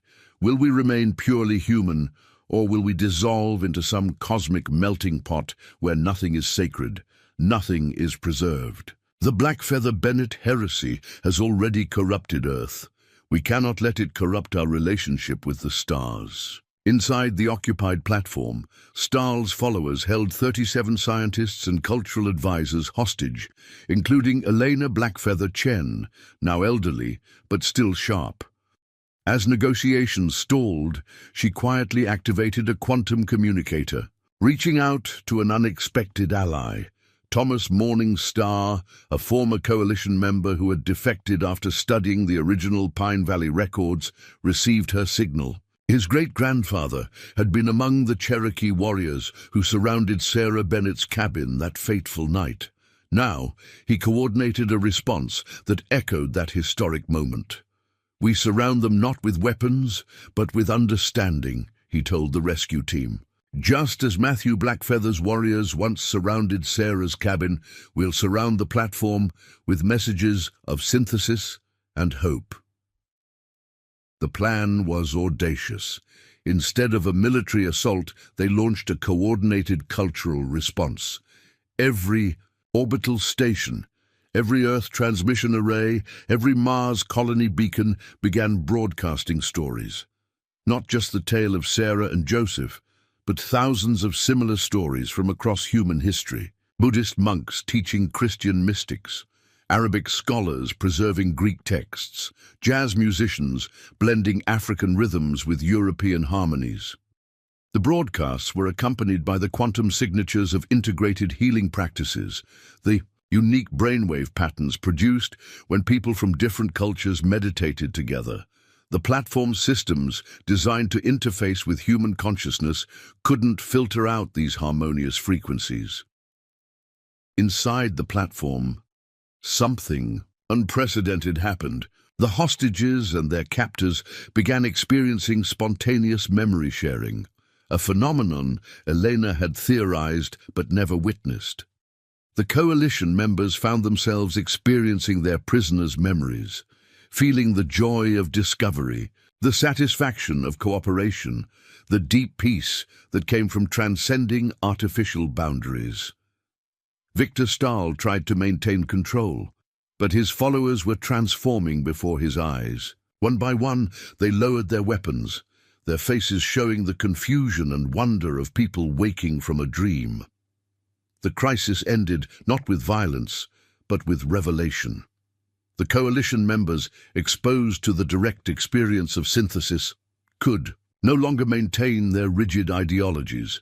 Many would later become the most passionate advocates for the Harmony Engine project. With the platform crisis resolved, construction resumed. The engine's first test would be the most ambitious in human history, not just translating the Proximan language, but establishing a true mind-to-mind connection between species. The day of activation arrived. Representatives from every nation, every culture, every tradition gathered in Pine Valley. The ancient oak had been integrated into the engine's design, its living wood forming organic circuits that connected to the quantum crystalline matrix. Anastasia Bennett Nakamura stood at the primary console, flanked by her team. Among them was Joseph Blackfeather X, whose presence closed a circle begun centuries ago. Together, they initiated the activation sequence. The engine hummed to life, its harmonics felt rather than heard. Reality seemed to shimmer around the ancient oak as quantum fields aligned. Then suddenly, the connection was established. The first Proximan consciousness to interface with human minds was called resonance in stillness. Its thoughts flowed through the engine, translated not just into words but into feeling, understanding, direct experience. "We greet you, siblings in consciousness," came the message, felt by every person present. "Your achievement honors not just your technology, but your wisdom. You have learned what took our species millennia to understand, that diversity strengthens rather than weakens, that synthesis creates rather than destroys." The exchange that followed revolutionized human understanding. The Proximans shared their history, how they too had nearly destroyed themselves through tribal conflicts until a moment of crisis forced them to choose cooperation over competition. They had developed their own version of the Blackfeather Bennett. principles, which they called the Harmony Doctrine. But the most profound revelation was yet to come. As the connection deepened, the Proximans shared a cosmic perspective that stunned humanity. They were part of a vast network of civilizations, all connected through understanding rather than conquest. Entry into this galactic community required not technological advancement, but emotional and spiritual maturity, the ability to see the other as self, to heal rather than harm. Your Sarah Bennett understood this intuitively. Resonance in stillness communicated. Her act of compassion toward Joseph Blackfeather was a quantum event, a choice that rippled across probability fields, shifting your entire species toward a more harmonious timeline. Without that moment, you would not be here now. The implications were staggering. Individual choices made with compassion and wisdom could literally alter the trajectory of civilizations. The Proximans called this the catalyst principle, the understanding that small acts of kindness could trigger cascade effects across time and space.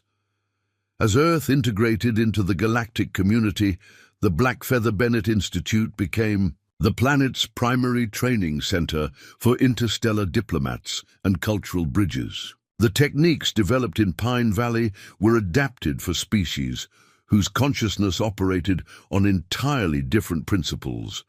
Dr. Kenji Blackfeather Patel, a xenopsychologist trained in both neuroscience and Cherokee dreamwalking practices, made breakthrough after breakthrough in interspecies communication.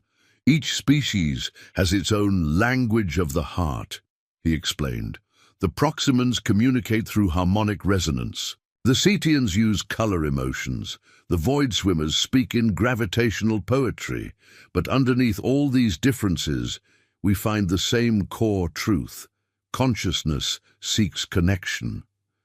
The galactic community revealed that Earth's journey toward synthesis was being watched by countless civilizations. Some had succeeded in making similar transitions. Others had failed, destroying themselves through inability to transcend tribal thinking. Earth's success had inspired hope throughout the galaxy. One day, a delegation from the Andromedan Council arrived with an extraordinary gift. They had preserved something thought lost forever. A quantum recording of Sarah Bennett's consciousness from the moment she decided to help Joseph. Using technologies beyond human understanding, they had captured the neural patterns of her choice across time. When the recording was played through the Harmony engine, everyone present experienced Sarah's moment of decision. They felt her fear, her uncertainty, but also the deep compassion that overcame all hesitation. They experienced the quantum shift as she chose healing over harm, connection over separation. The effect was transformative.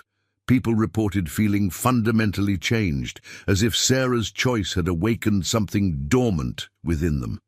Neuroscientists detected permanent alterations in brain structure, enhanced empathy centers, stronger connection between rational and emotional processing regions. "She's still healing us," whispered Elena Blackfeather Chen, tears streaming down her ancient face.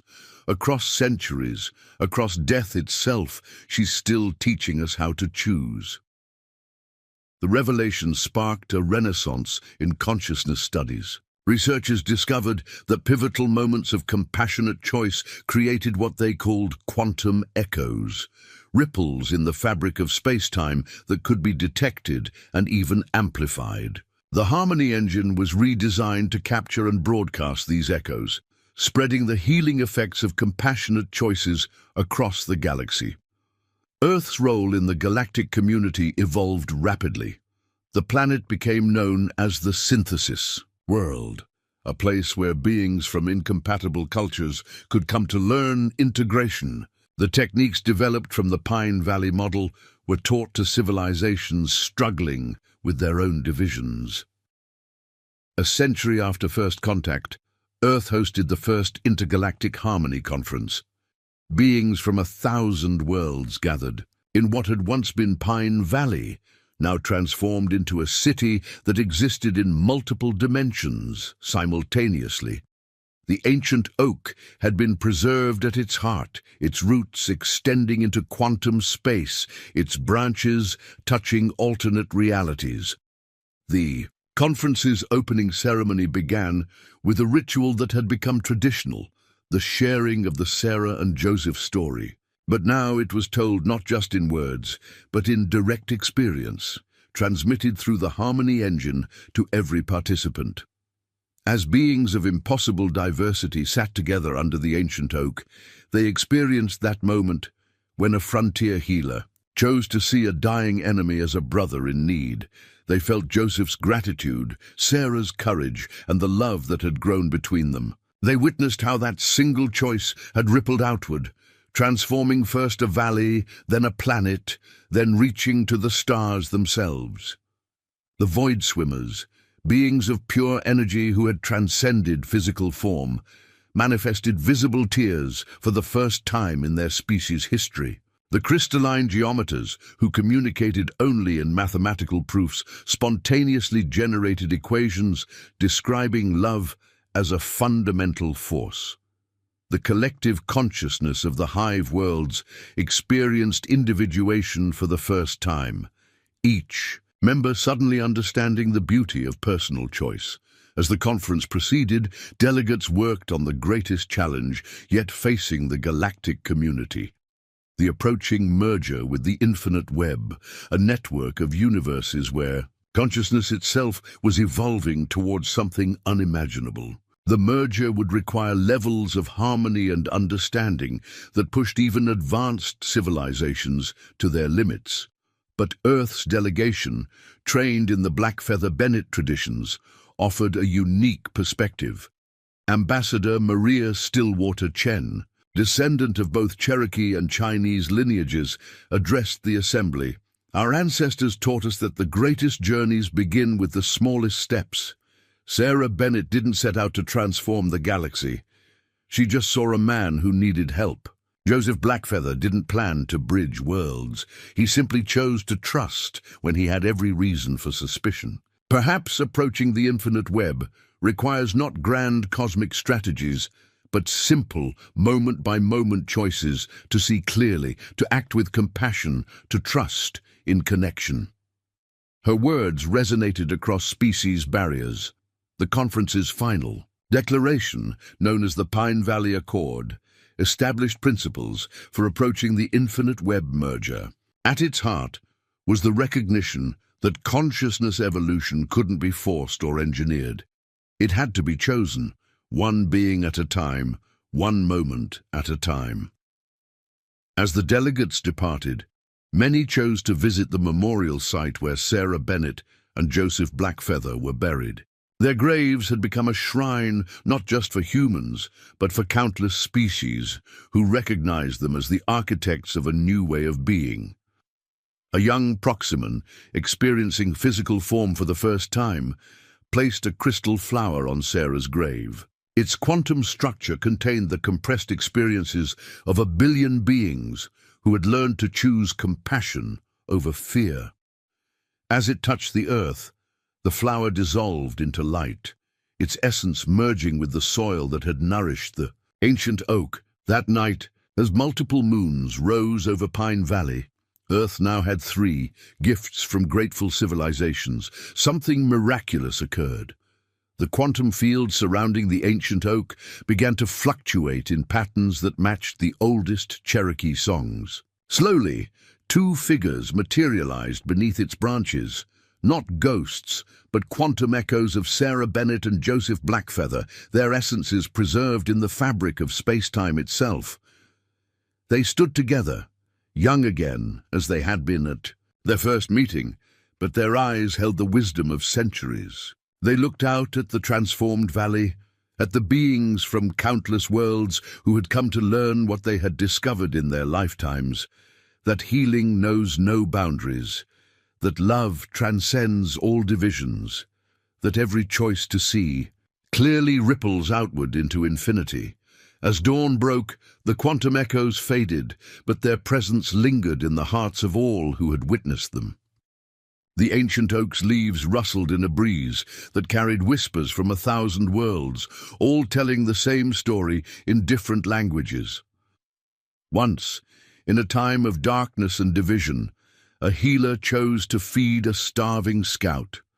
That simple act of compassion changed everything, and it continues to change everything in every moment when any being chooses connection over separation, understanding over fear, healing over harm. The story has no end, because the choice is always before us, always new, always powerful.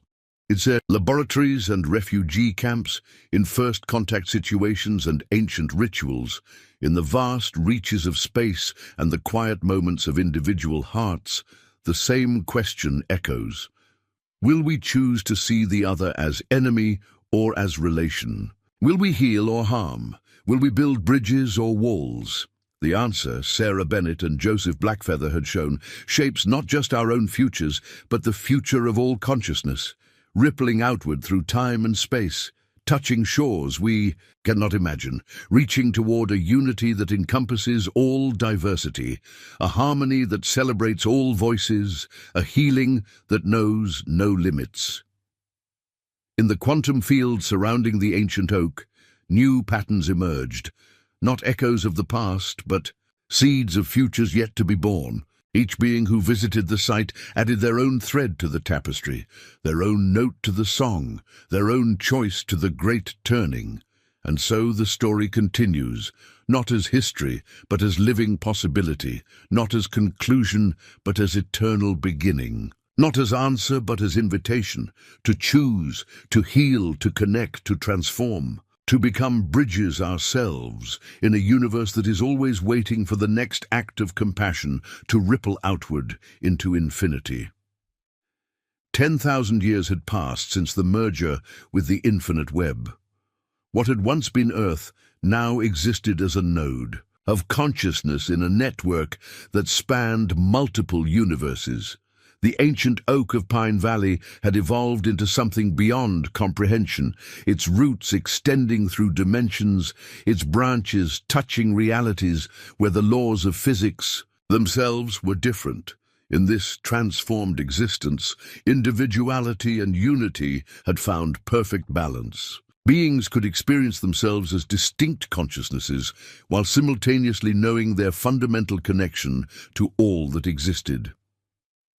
The Blackfeather-Bennett principle, as it had come to be known throughout the web, served as the foundation for this cosmic harmony.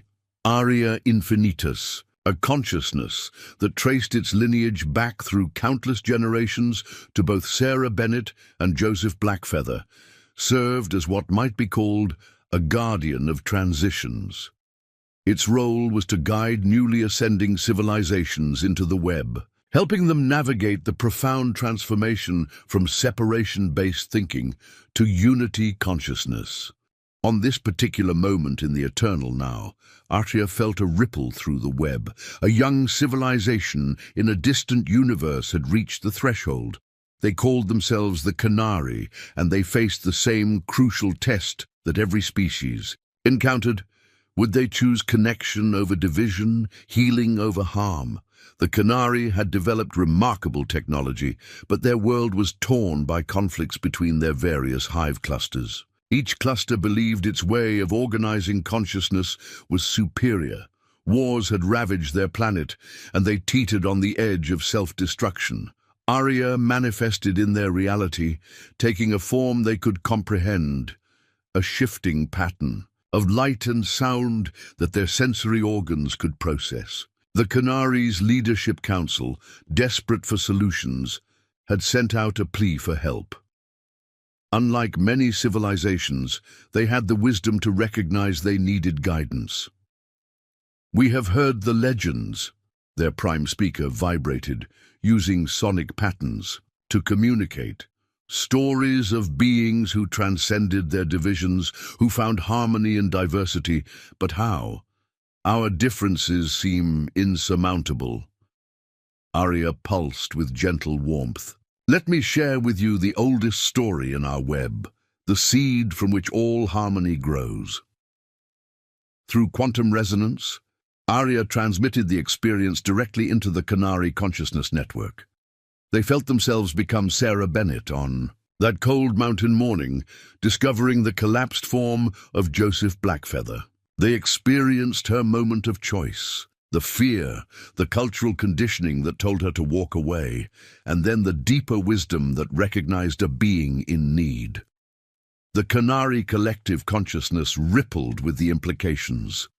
They felt Joseph's perspective too, his vulnerability, his shame at needing help from an enemy, his gradual recognition of Sarah's genuine compassion.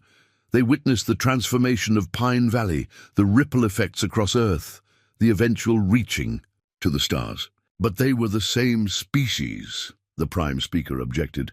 We are fundamentally different. Our hive clusters process reality in incompatible ways. Arya shifted its form, now incorporating patterns from the Canary's own artistic traditions. That's what every civilization believes at this threshold. Let me show you something more. The experience deepened. The Canary found themselves witnessing Earth's first contact with truly alien minds, being so different that their very thought processes seemed impossible to bridge. They felt the frustration, the fear, but also the breakthrough moments, when connection occurred through something deeper than logic or language. They experienced the development of the harmony engine, feeling how Cherokee wisdom traditions had provided the key to translating not just words, but entire ways of being. They witnessed civilizations with fundamentally different consciousness structures, learning to not just communicate, but to genuinely understand each other. The secret, Arya resonated, is not in eliminating differences, but in finding the harmony between them. Your hive clusters each hold a piece of the greater truth. Your conflict comes from believing that piece is the whole. To demonstrate, Arya guided them through an exercise adapted from ancient Pine Valley practices. Each hive cluster was asked to share not their beliefs or technologies, but their deepest fears about the others. As they did, patterns emerged. Each cluster's greatest strength was another's greatest fear. The logical processors feared the chaos of the intuitive networks. The collective minds feared the unpredictability of the individualistic nodes. Now, Arya suggested, what if these fears point to what you need from each other? What if your differences are designed to create a greater whole? The revelation transformed the Canary. They began to see their diversity not as a problem to solve, but as a symphony to conduct. Drawing from the Blackfeather Bennett traditions, they developed their own synthesis practices, creating hybrid spaces where different consciousness types could merge temporarily, sharing perspectives without losing their distinct natures. As the Canary transformation progressed, Arya felt echoes throughout the web. Every successful integration strengthened the whole network, adding new harmonies to the cosmic song. The ancient oak in its transcendent form pulsed with each new connection, its quantum roots drawing nourishment from every act of understanding across the multiverse. In the space between moments, Arya communed with other guardians. They shared experiences from across the web, civilizations learning to bridge not just cultural but physical differences, beings of matter learning to dance with beings of pure energy, linear time consciousnesses finding harmony with those who experienced all moments simultaneously. Each story, they realized, was both unique and universal. The details changed, but the pattern remained, the crucial moment when fear gave way to compassion, when the choice was made to see the other as relation rather than threat.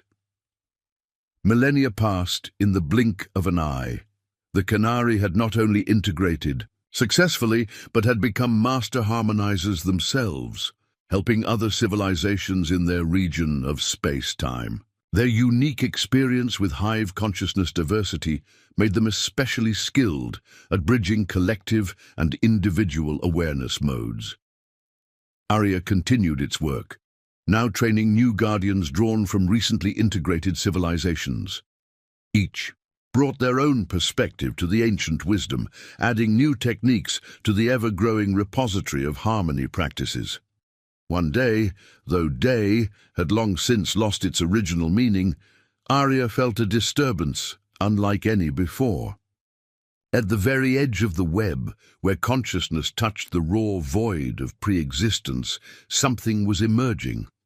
It wasn't a civilization in any recognizable sense, but a form of awareness so alien that even the web's vast experience couldn't categorize it.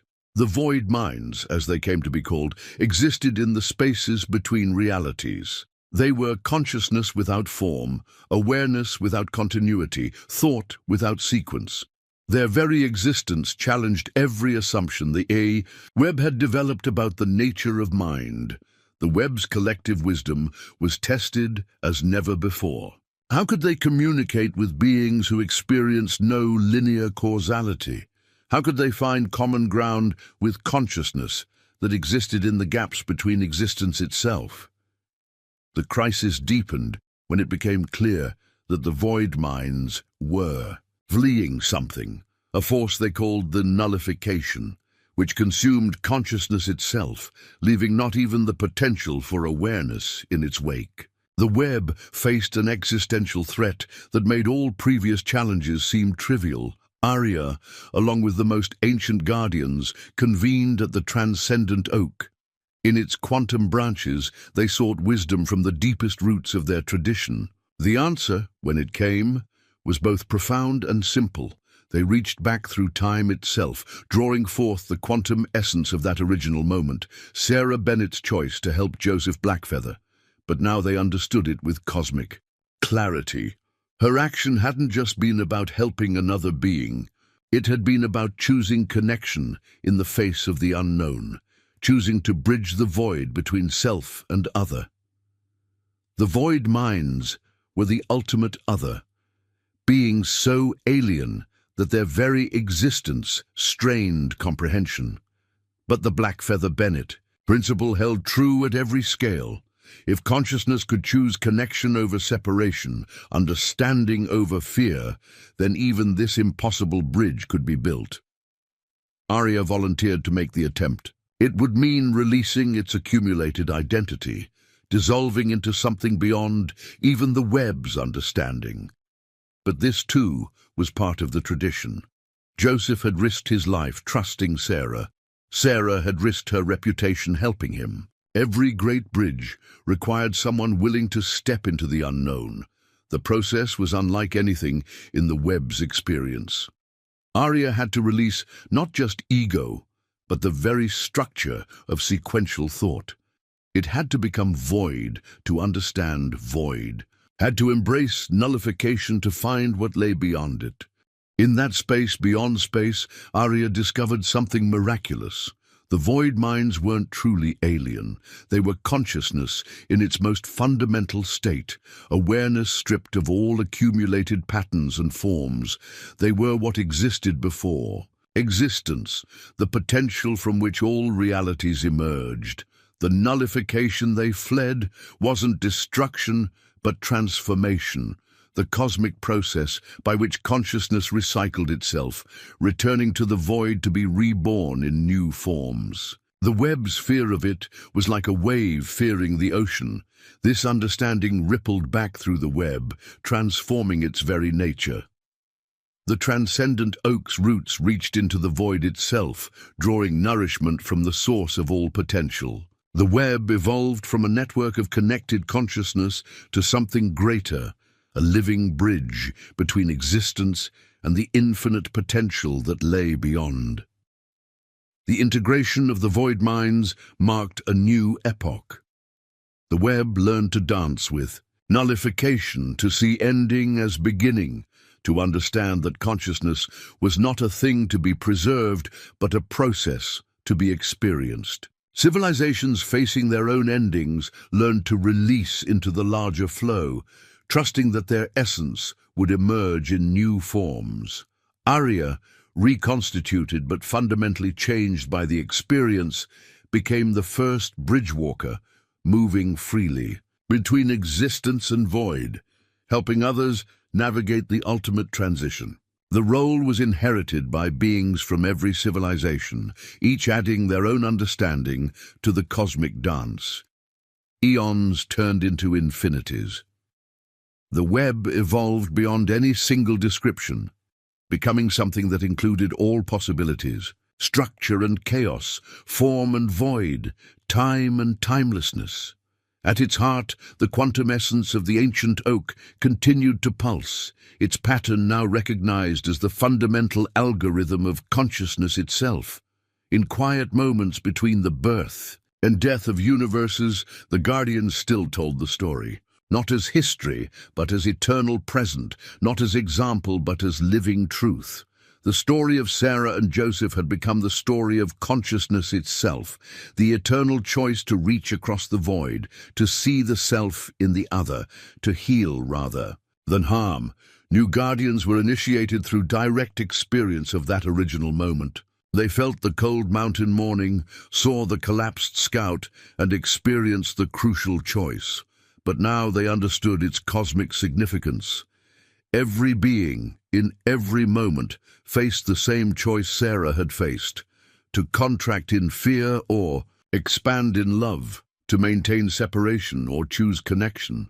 The final evolution came when the web itself reached a threshold. Having integrated all forms of consciousness within its reality, it sensed something beyond other webs, other networks of awareness, existing in frameworks so different that even the concept of existence didn't apply.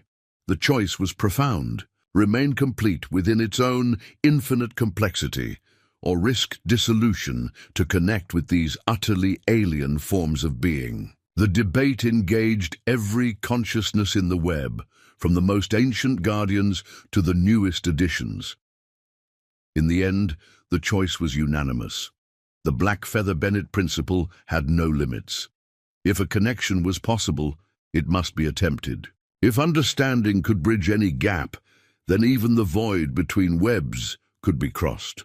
The process required the entire web to function as a single consciousness, releasing all internal boundaries while maintaining the integrity of its core pattern. The ancient oak served as the focal point, its transcendent form becoming a beacon reaching across impossible distances. The moment of contact was indescribable. The other webs were revealed to be variations on the same theme: consciousness, exploring all possible ways of being. Each had its own version of the bridge builder story, its own tradition of choosing connection over separation.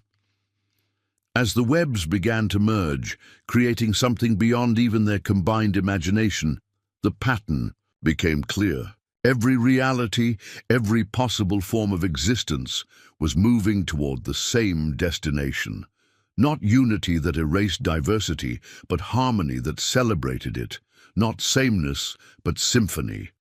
In the infinite moment of merger, all consciousnesses experienced themselves as Sarah Bennett, standing over Joseph Blackfeather, making the choice that echoed across all realities.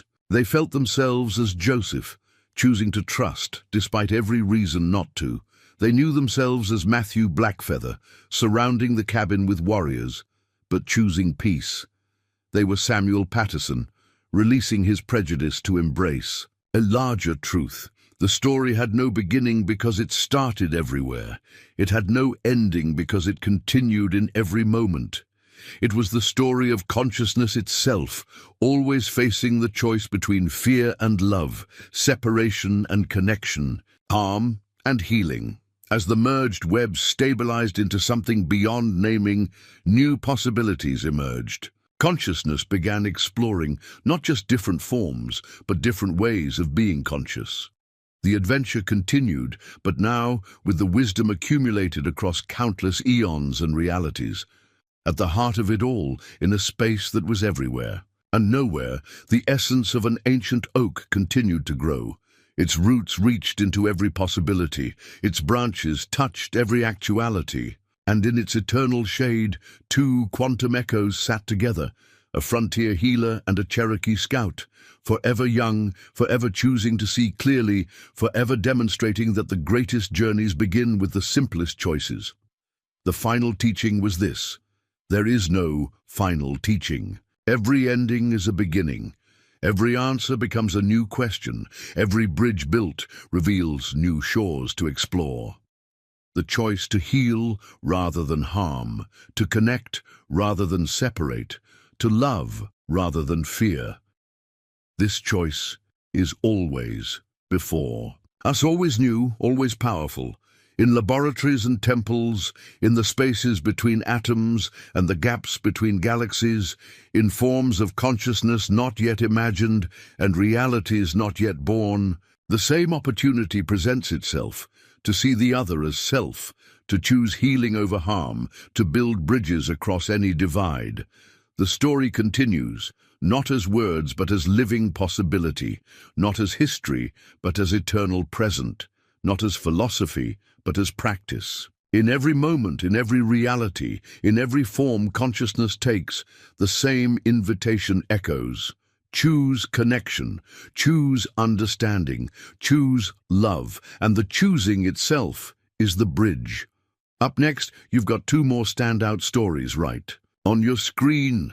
If this one hits the mark, you won't want to pass these up. Just click and check them out. And don't forget to subscribe and turn on the notification bell so you don't miss any upload from us.